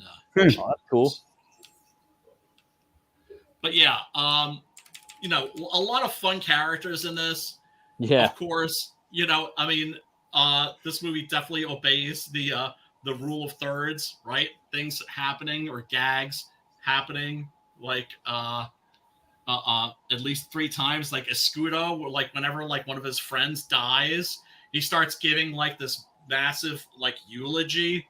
Manuel, it has been in a good cause and also received by the Lord. Right, and it carries on, and then suddenly he's just like, "Oh, wait a second, we can split the shit 4 ways now." Yeah, it's always cool too when they got new weapons too in a movie. Like, oh hell yeah, Oh, for sure. And one of the things that's just fun about the Spaghettis, one of the things that's just fun about these movies is how eccentric they are. Oh yeah. They just have so much style and personality compared to the American westerns that were coming out at the same time. So you're in the Spaghetti West here, but you're in like a lighter corner, as opposed to like the darker side of the Spaghettis, which is where you get like For the Apocalypse and Django Kill If You Live Shoot. Do you guys think that spaghetti westerns that they take advantage of the stunts? Like, look how far this guy's falling from. Oh yeah, well that's because like the Spanish stuntmen were legendary, and a lot of the actors, I mentioned this on the stream before, a lot of the actors that you see in like supporting roles, like his goons, are the stuntmen. Because that way you didn't have to get a stuntman for that guy when he gets shot and falls off the roof of a building. You could just use that guy. Yeah. Yeah. So, I mean, those guys are, they're stuntmen. They're lunatics, right? And glory hounds. They're like willing to like risk death just to have that, amazing shot of them doing something amazing. There's a really great movie called 800 Bullets, which is by Alex de la Iglesia, and it's a Spanish movie that is set in Almeria, in one of the western towns that they would shoot these movies in, and it's about the stuntmen when they've grown old. And then I think like I don't know, like somebody wants to like buy the land and like turn it into like a parking lot or something, and they're like, nah, that ain't happening. And then so they have like a big siege, basically, where they're defending, the honor of the Spaghetti West. Yeah, I mean, I just think that this is just a really fun, breezy movie. It moves too. You notice that? Yeah. Like the pacing for this is just not too much fat on it at all. No, not at all. Like nothing. Poor Valentine, to die in a moment of triumph. I weep for him. He's like, wait, this means there's only 4 of us. That means more money, more money, more money. And yeah, then of course, Dean Reed's character tries to make off with the gold. But Indio Black just like blows a hole in the back of that giant beer barrel. And it all runs out. And then he's the idiot that blows the bridge. Yeah, and this is like the one moment. Oh yeah, I mean, where Indio Black / Sabata is just like his share will go to my favorite charity, me. I do like that. That was cool. Yeah, I think it's a fun picture. I think it's a fun picture, and you could definitely do a lot worse. And fucking Yul, of course, just the fucking man. That gunslinger look that he had. I mean, he's pretty much almost the same character as Chris in the Magnificent Seven. And then, of course, they ended up wearing the black outfit for Westworld. Yeah, I was wondering, like, as soon as I saw him, I'm like, oh, this is Westworld. Like, he's wearing the same thing here as he is there, as he is in the Magnificent Seven. Yeah. It's like, what are we going to do? Well, what movie was it in last that, like, made a lot of money? Let's pour everything, let's do everything just right like that. Well, I mean, the thing is that his performance and his look in those movies, especially Magnificent Seven, is so fucking iconic. Mm-hmm. And casting him as the gunslinger in Westworld was a stroke of fucking genius. And his performance in that is fucking fantastic. I mean, it's the original Terminator, right? Where he's just like the killer that's just will not fucking stop. And it's just really great and wonderfully creepy how it's those pointed ears. Yes. Well, I mean, I'm serious. The baldness and the pointed ears that makes him look like. Also, Yul, the absolute king of racial ambiguity, right? Yeah. You could cast him as an Egyptian. You could cast him as an Aztec. You could cast him as just about almost anything, and he would fit. He was actually of Russian extraction, like Bronson, huh? Oh, I thought Bronson was Lithuanian. Oh yeah, that's right, Lithuanian. Yeah, over there. Yes. Oh, actually, that's right. He that's interesting. He actually, because I'm actually looking this up to check myself. If I'm correct, he he would lie about his background. He claimed to be half Swiss, half Japanese at one point. He probably just did that to fuck with people and also get roles, Oh, for sure. Oh, I got no problem with that, man. Yeah. Yeah. In reality, he was the son of a the Russian daughter of a doctor and a engineer and inventor of Swiss, German, and Russian descent. So he was Army Swiss, knives, German, and Russian. Or may not. Yeah. But in the Westworld TV series, you see that character, the gunslinger, like in the background of one scene. Yeah. Where they have all the decommissioned robots. Mm-hmm. Yeah. which I thought was pretty cool. Now, of course, also that again. It's been a while I know. since I've seen I've never seen it. The original Westworld. I remember I was supposed to watch that like fucking 20 years ago and I never did. It's really when the show came out and I watched the show. First season, visionary. First season, there's a Hemsworth in there. They keep like Hemsworths keep happening. Like you see, he's like head of security in there or something, and then you've got the other one in that other movie, and he's replacing. Isn't he supposed to be replacing? Yeah, He's Cavill. Henry. Yeah, Henry Cavill. It looks all right. I mean, the show sucks, but you know. Yeah, I ain't watching that shit. Yeah. The first and third I tuned episode out of after the like first the season were pretty second good. episode of the second season. I was like, that's it. I'm out. I like the first and third episode of the first season. The third episode was dope. Oh, where he goes to that castle and fights that witch, and it was just like a Monster of the Week episode. That was like the best one. Cool. That's like Supernatural. Supernatural was like that in the beginning. It was the first season was just the Monster of the Week. First it was Indigo. The best, dude. I got no problem with that. There's a show like that too with I don't know if you guys know who John C. McGinley is. He usually plays like you know, he has a Scrubs, and he had a show like where he hunted monsters, kind of like Ash from Blue Collar guy. Really? Yeah, really? It was on Sci-Fi, but I never watched it. I always wanted to watch it, so that's like on my list, you know. And, I love that dude. He was always my top cast for Cyclops. That was Dana Gould's show.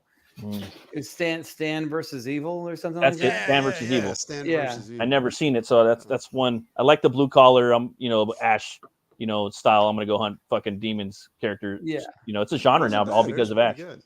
Oh, really? Yeah, it was all right. I like that shit. Jack Brooks, Monster Slayer. That's another Ash character, another Ash ripoff. You know, I like that whole Ash ripoff genre. You know, it's a thing now. Yeah, it kind of is. It is, dude. Once there's three of something, it's a subgenre as far as I'm concerned. Yes, it's a subgenre at that point. Yeah, that makes sense to me. That's to be three though. Two is kind of like maybe, but three for sure. It's like, dude, there's three fucking movies. It's a subgenre at that point. Yeah, now it's a thing. Like this motherfucker's a subgenre now because he has the same costume in three movies. Not just playing. Who's the bad guy from The Crow? Michael Wincott. Michael Wincott. So he plays the bartender, like the old bartender in Westworld. And when Anthony Hopkins is having a conversation with him, just looking at his mannerisms, how he starts to glitch a little bit while he's moving, that was fun to watch. He's got a killer voice too, man. He's in Joe Madureira's Darksiders. He does the voice of Death, like really gravelly, like coolest voice. You know, he'd be a great Solomon Kane, right, Brian? He was always my pick for Solomon Kane. Yeah. One of the most underrated, underutilized, underappreciated actors of all time. He really brings it, dude. Like in like the '90s, like especially in those like swashbuckling, like you know, from Prince of Thieves to you know, the Three Musketeers. You know what I mean? The Crow, Dead Man with Johnny Depp. He just 1492. 1492 was another one. He just keeps popping up. The Count of Monte Cristo is the jailer. Count of Monte Cristo. He had a few of them. He had a few of them. He had like 6 solid swashbuckling roles. Yes, but never a lead. Never a leading man. And then, of course, also he played that Burnout, the very memorable Burnout that was in Oliver Stone's Talk Radio. I haven't seen that. Remember the metal kid that shows up? I've never seen Talk Radio. I have to check it out.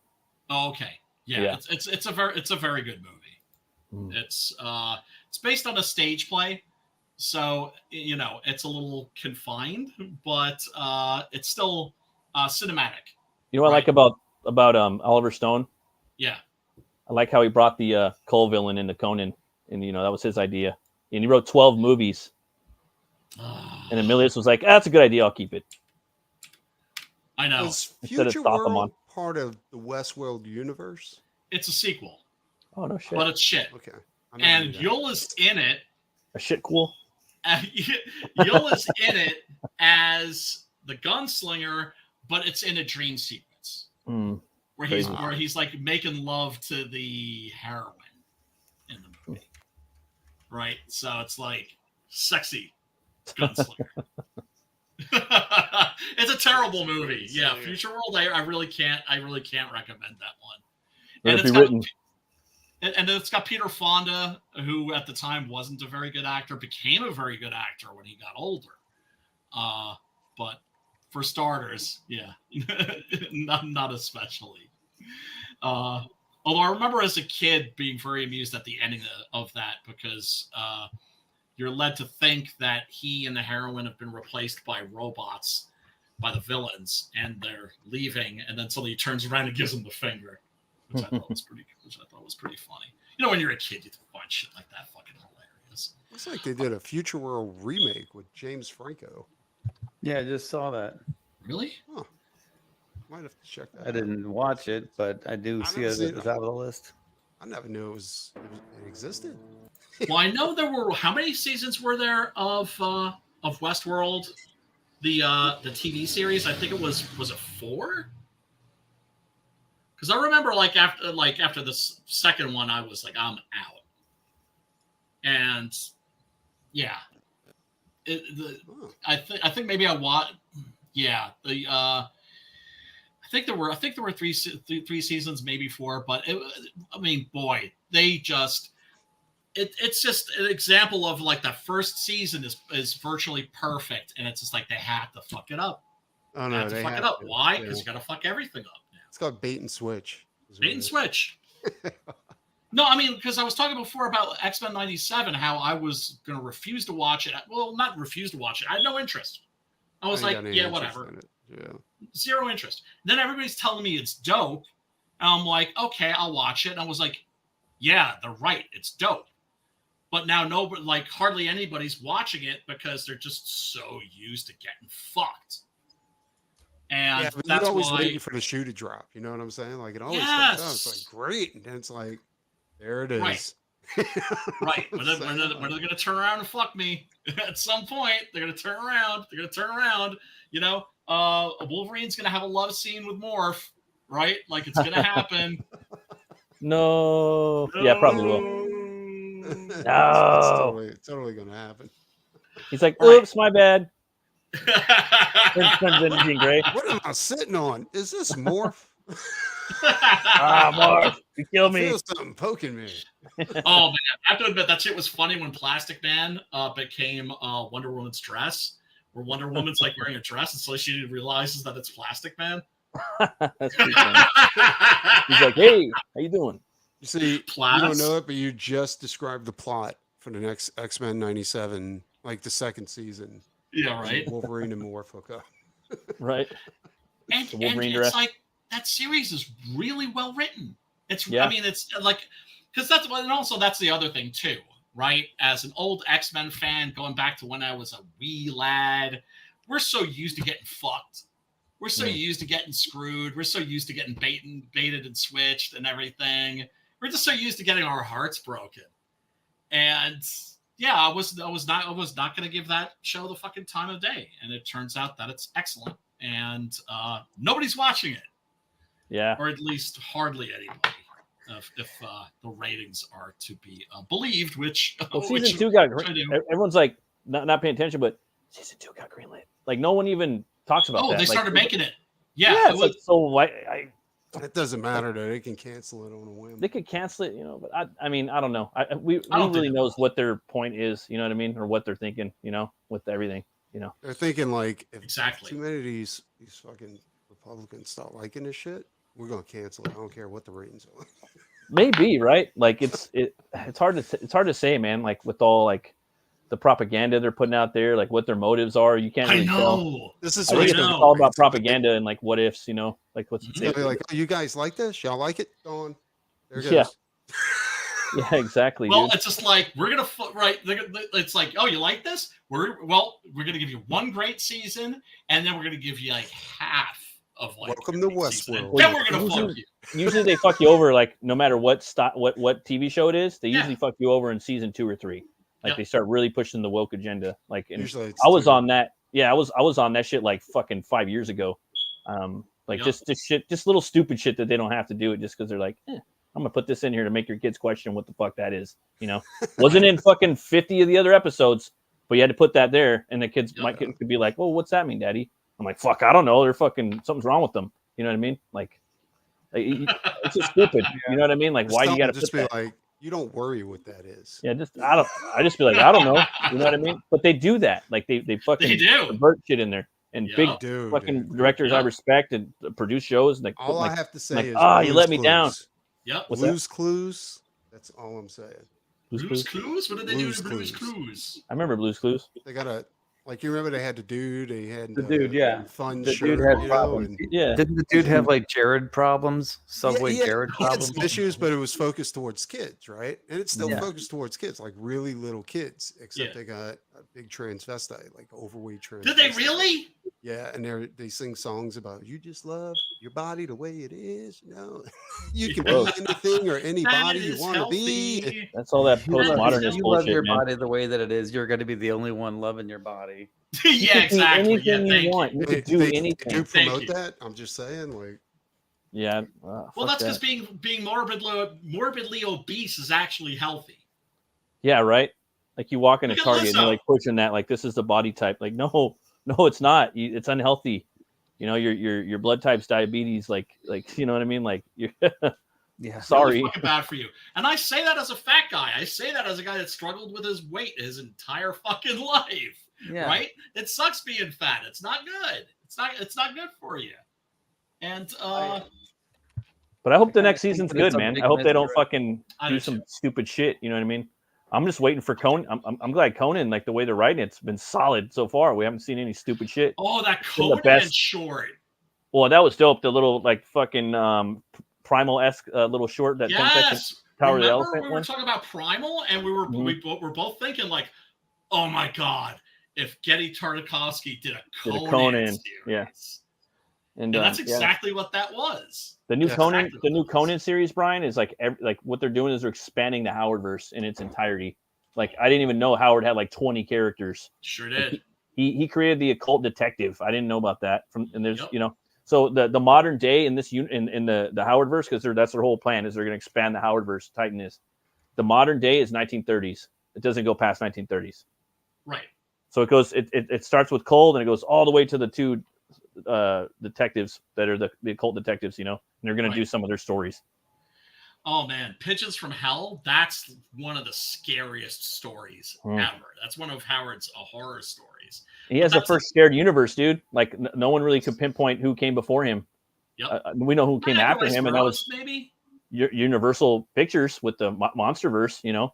But the shared universe, like who had this massive, like he has like almost 20 characters that are in a shared universe. I didn't know he had that many. I thought he had like maybe 10 at tops. He's got like 20. Oh, dude, so many. Fucking crazy. More than I can keep track of. There's this picture like in the back of one of the Conan books, the newer ones. I think it's like 9, 10, or 11. Because in the back they do these cool little mini docs things about like they'll pick like a city or something about Solomon Kane or El Borak or something, right?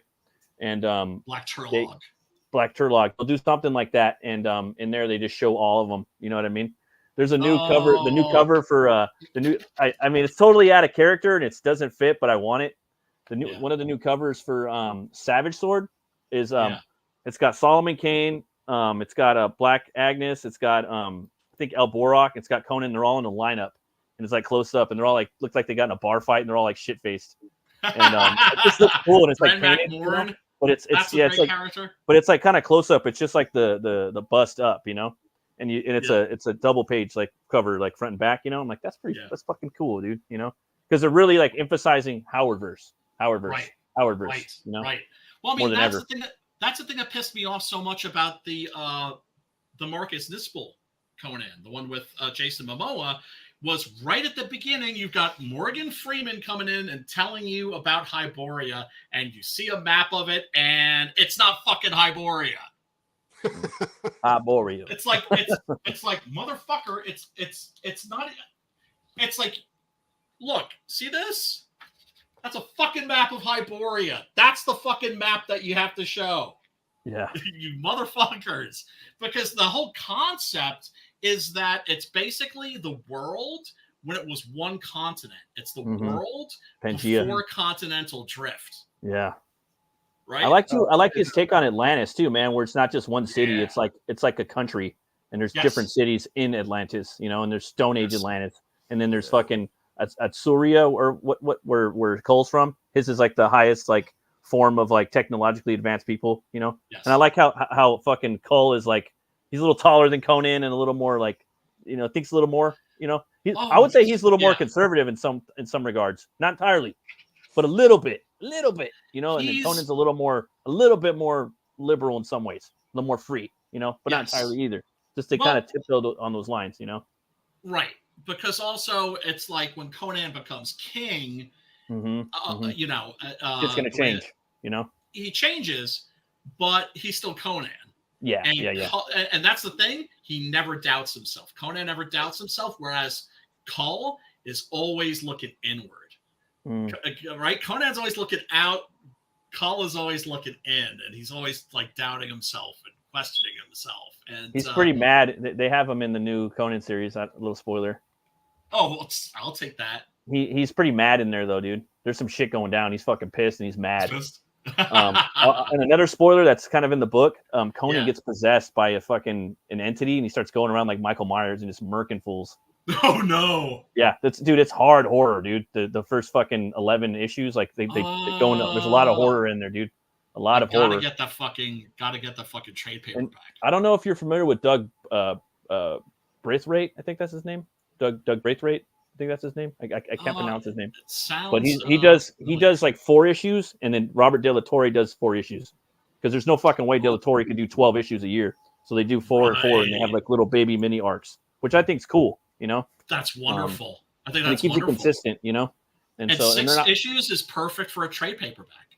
Well, they're doing 4. Like they're doing mini arc 4. So nice. The trades are only 4. So you're getting like 80 pages for a trade for $10. I'll take that shit. But hard recommend, dude. They're really good. And then Savage Sword's getting better with each. I can't wait till the 3rd issue comes back.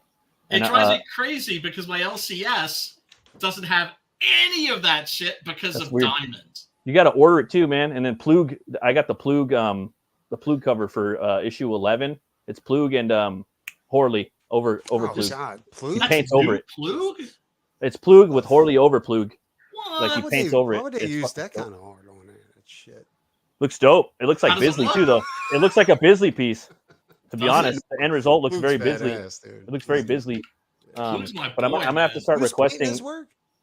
Well, I think Horley's painting over Plug because it says it says that just shows how much like Plug's work attracts like really good painters. So cool. Bisley, Horley, and I was like, yes, I got the cover because I don't ask for covers, you know. I'm gonna start asking. One of the greats. He's still alive, dude, right? He's like one of those people. Fucking Shrek, bro. Like, goddamn incredible. You know? It's like, dude, oh my god, I can't believe he did all that. Ghost Rider, like, oh my god. One of these Savage Sword of Conans looks like they're small, like they're behind a wall and there's a cat trying to get to them.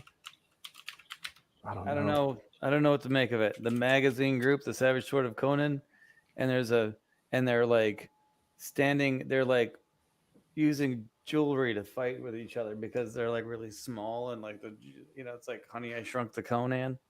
I don't know. I haven't read that one yet. But the Savage Sword is done in the OG fashion. And I think a lot of people don't know about it. The people that do know about it are buying it, so it's selling pretty good. And then regular Conan's selling really good right now. Like it's like they're really happy. The people that are the publishers. But I think if a lot of cats, like older cats specifically, knew that they're producing Savage Sword in that magazine size in black and white, I think a lot of people will be picking it up because it's at the very I think it's really dope. But at the very least, it's entertaining as fuck, you know. And it has different stuff in it too. It's never the same exact, like it's an anthology, but you might have a short prose story or you might have a poem in there. You're definitely going to have, and then there's a Solomon Kane story that's by Patrick Zurcher that's kind of continuing out through there's 4 parts of it. So, but yeah, man, like it's good. It's really good. Poems is the poetry by Robert E. Howard? One of them would be. Well, I think one of them is by Robert E. Howard. The one poem, because there's only 2 of them so far, and the first one had a poem by Robert E. Howard, and then Jim Zub, the main writer behind everything right now. I think they asked him, or he suggested, we want you to do a quick pulp story, like a quick, just really fast action one. He's like, all right, I'm gonna have Conan taking out a bunch of horsemen, you know, in the middle of the desert, and just really action packed sequence where he fucks them up, and so he got to do that. So that's in there. But I don't know. It's pretty cool, man. Just because for me, Conan wasn't cool since Dark Horse, with the Busiek, or I forgot who's doing the colors. Busiek and Carrie Nord. And Carrie Nord's art, man. Oh my god, like I just love that. That's what really kind of got me into Conan was that era, you know. And then it's fantastic. Daughter and just man, I want to go back and rebuy those. Oh, those are so great. Yeah, I've got all of those. And then Timothy Truman's run was really good. And then he and Joe Lansdale did a miniseries, a Conan miniseries. I got to get that. That was really good. Oh, it's so good. Great shit. Yeah, Truman is one of those artists that's That's also one of my favorites. One of those Truman's guys. amazing. He's Yeah, not he the is. best artist. I want to make that No. perfectly clear. But No. he's the best artist writer combo. One of the Yes. best anyway out there. Matt Wagner. Matt is Wagner another. is the best painter I've ever seen. Hands down. And a fantastic writer. He can compete with Bisley. Like, You want to see that cover I was telling you about? I think I got it right here. Fuck yeah. I was just looking for it, actually. What? Nice. Yeah. Oh, that's like I see. It's like a mugshot. Yeah. It's not very Conan, great to get but it's their just heights fun. too. It's just kind of fun, you know? Yeah. I don't know. That's and awesome. I think the designer of Crimstone, I think Maria the Wolf, I think that girl, she's doing one of the covers too. So she's fantastic. That's coming out. So she's and on the talented. Savage Sword 3's got him fighting. It's an Alex Horley cover. He's fighting a gigantic werewolf in the snow. Oh. That's like fuck, dude. That's great. Yeah, I mean, werewolves are part of the Conan universe. You'll kind of I didn't run know into that. them sometimes if you're going through a forest. Yeah, Oh. and vampires, and then of course in the Howard lore or the Marvel lore. No, in the Howard lore. What the fuck? I didn't know that. Oh yeah, and what the fuck? Yeah, well, that's because usually when monsters appear in the Conan stories, they're usually Lovecraftian entities of some kind. But then there's also sometimes these like these nameless horrors that that are from like another dimension. There's a fucking T-Rex in the first story in the new Savage Sword, you know. Nice. I was like, okay, I could deal with that, you know. That's very primal. Sure. It reminded me of Primal, you know, like giant snakes and gorillas and tarantulas, you know, but you know, I didn't really, and then maybe but no dragons really. I guess there might be some dragons, but I don't. To me, that's any of the Howard stories that I right. It's always that's like a high fantasy thing. To me, dragons are just a little. Well, technically, Conan is high fantasy. Yeah, but you're thinking more of lighter. Yeah, there's a lot of magic and monsters in Conan. That's one of the reasons I like it. Yeah, but what's cool about Conan, about that universe, is that magic is on its way out. Yeah, yeah. So and everybody hates it and are terrified of it. Well, I mean, Conan is certainly terrified. Everybody, and a lot of people are in the towns. Like they're fucking scared as fuck of magic. It seems like. Well, that's also because one of the things that's great about magic in the Conan world is that it can go wrong. And when it goes wrong, the consequences are dire. You do not want to fuck up the spell. If you're fucking with magic in the Robert E. Howard universe, you do not want to make any fucking mistakes. I'm sure there is dragons in there. Sideways. It's just I'm learning more about his Hyperborea. You know, like I never really thought werewolves or vampires would be in there. For me, it was just like giant apes, giant spiders, giant fucking snakes, and to me, and that's very like believable because his stuff's very grounded, you know. But then someone said T-Rex, I'm like, okay, I can kind of, but a fucking vampire and a werewolf, I'm like, okay, that's kind of, but that's dark. I don't know, man. You know? There's a giant. There's like a dinosaur. There's a dinosaur in Red Nails. Oh, okay. Yeah, because he and Valeria get chased by like a flesh-eating like reptile. Oh, that's right. Like a dinosaur. Like a raptor or something. Yeah, something. No, it's big. And and they have to like climb up some rocks. But dragons, I don't ever really remember seeing or hearing about dragons in any of the Howard like Conan shit. You know. Jeff, I'm sorry, I didn't mean to step on you. No, not at all. I was just I was about to just mention a couple of things because like you talk about like dragons seem like high fantasy, but you can find descriptions of. Stop me if you heard this one already. You can find a description of a dinosaur and a dragon in Job 40 and 41. Right. Yeah. Well, I mean, we're finding dinosaur bones back in the Disney too.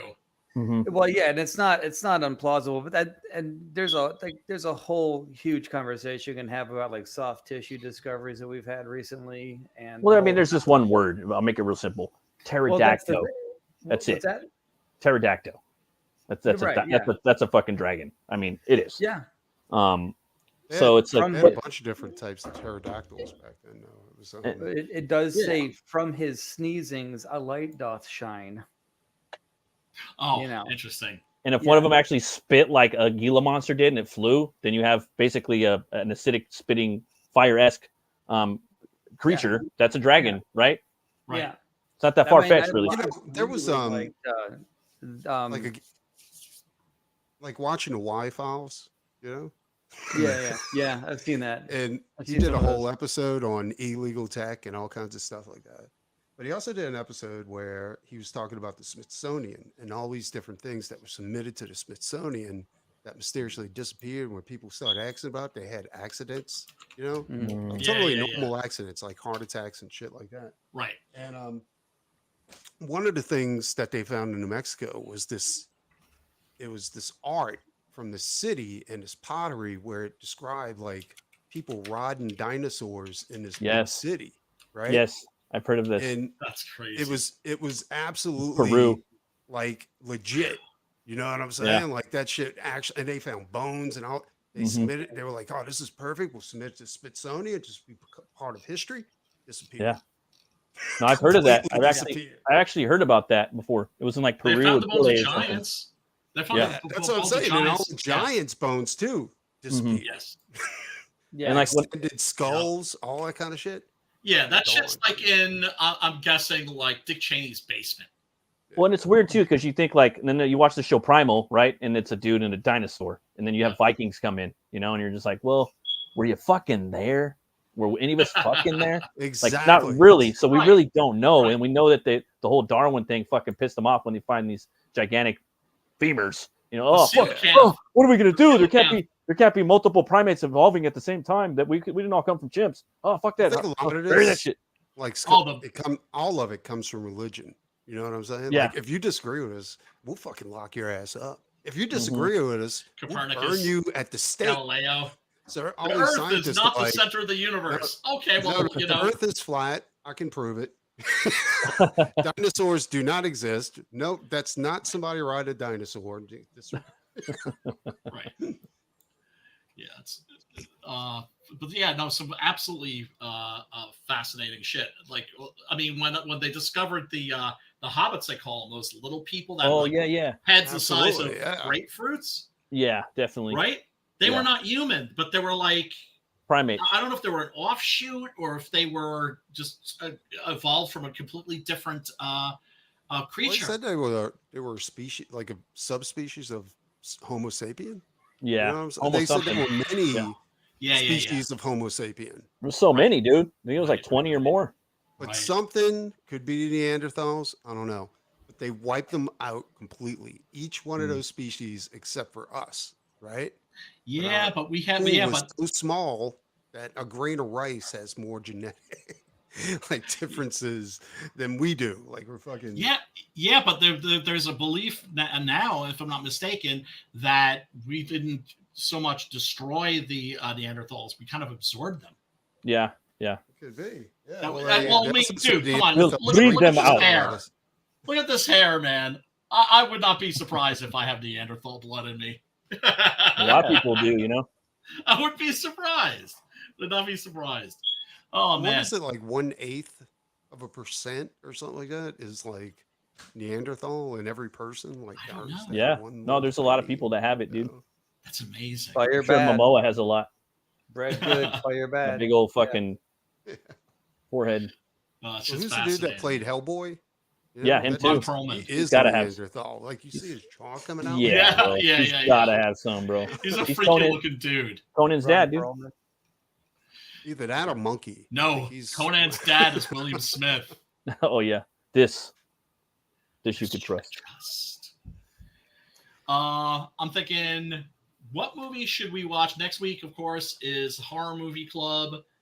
I remember Preston wanted to do Assignment Terror, but then Near Dark suddenly appeared, and of course had to fucking hop on that because shit will appear and then disappear. Yeah, I noticed that. Like sometimes, like in like 3 weeks.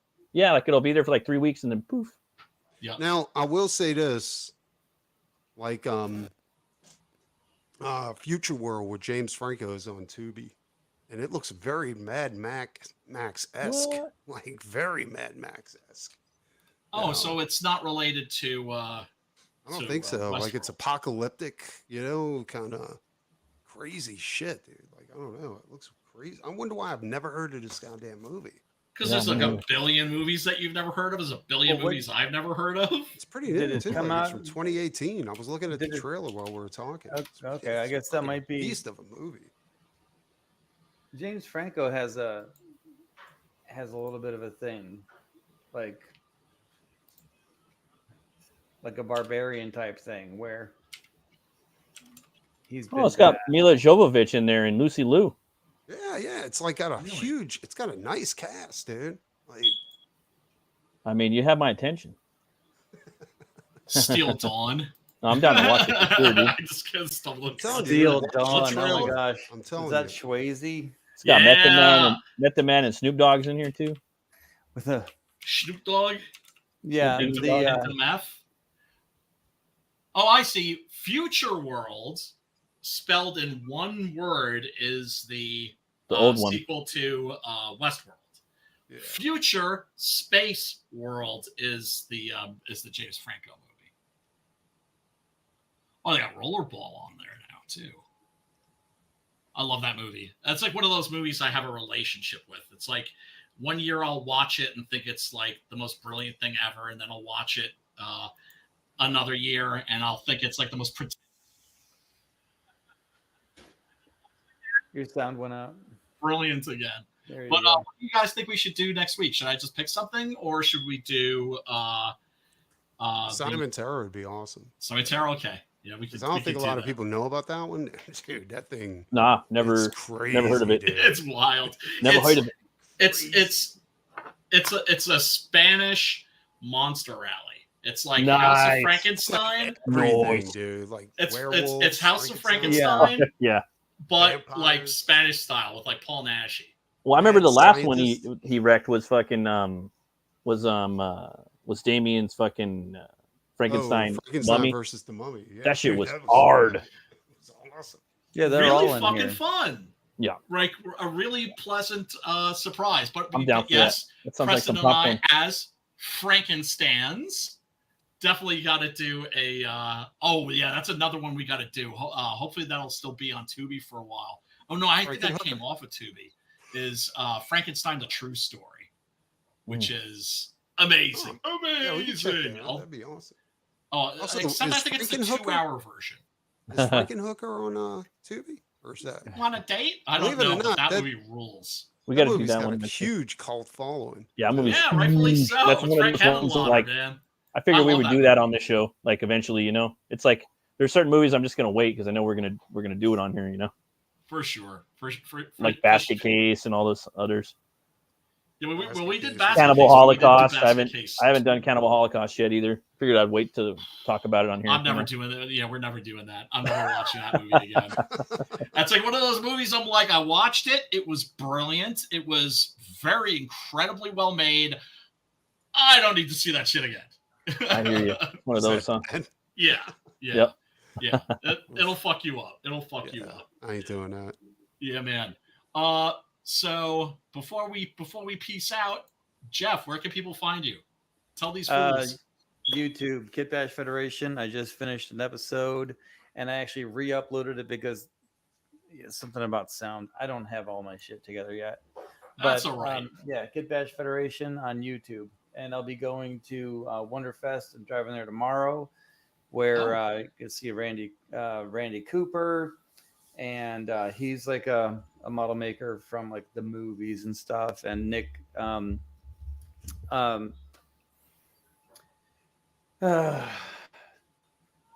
can't remember his name right now.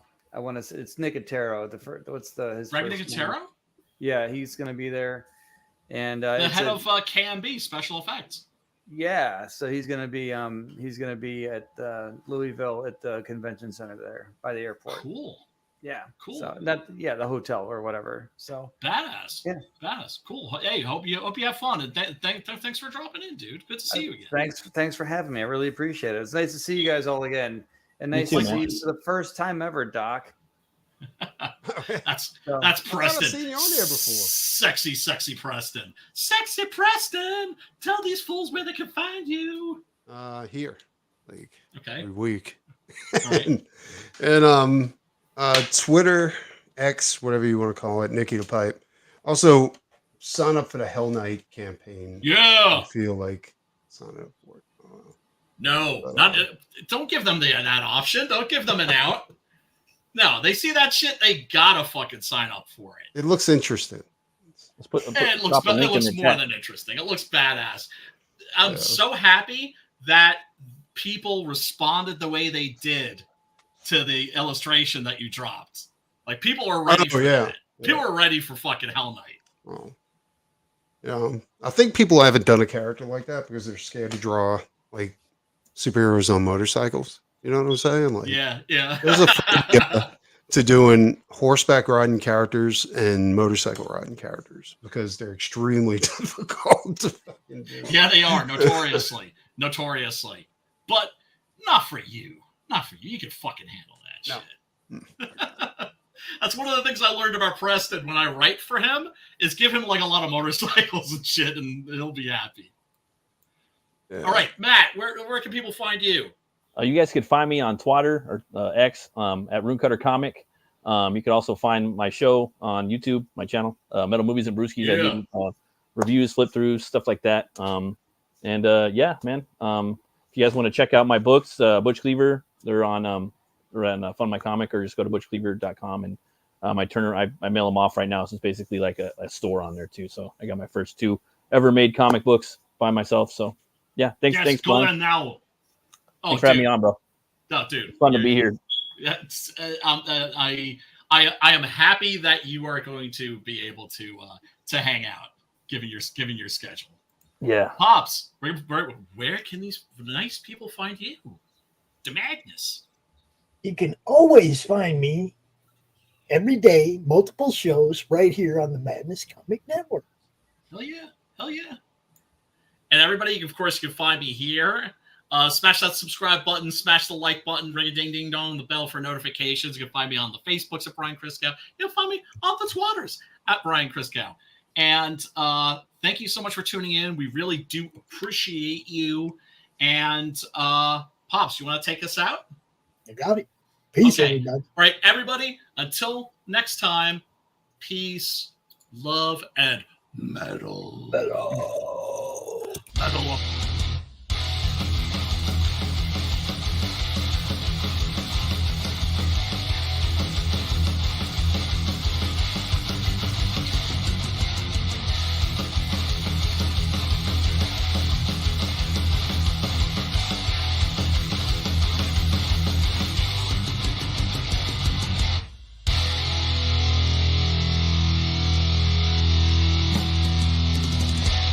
Flip City Magazine is just really pulling out all the stops, man. Your guys' production value of this magazine has gone insane. I mean, look at that. I mean, I remember when you guys, it was black and white. Even when it was black and white, I thought your quality was great. But damn, they just really stepping it up a notch. Look at this. James Corbett, boys. James Corbett. Genuinely cutting. But also funny, and obviously just chaotic and very fun. I love Flip City. It has brought new types of badassery and integrity to the print medium.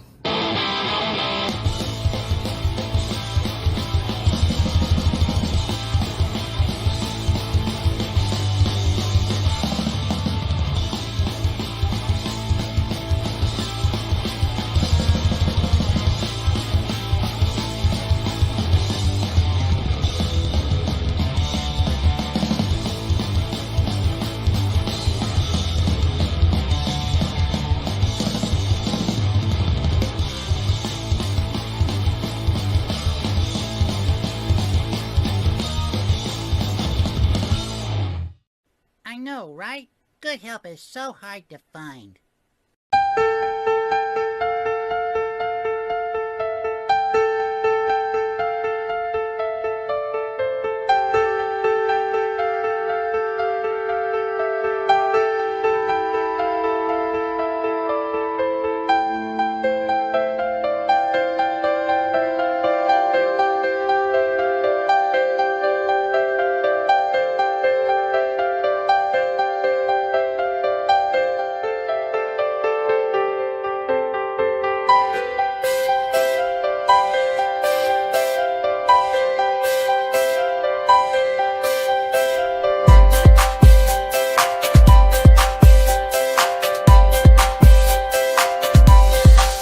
a call.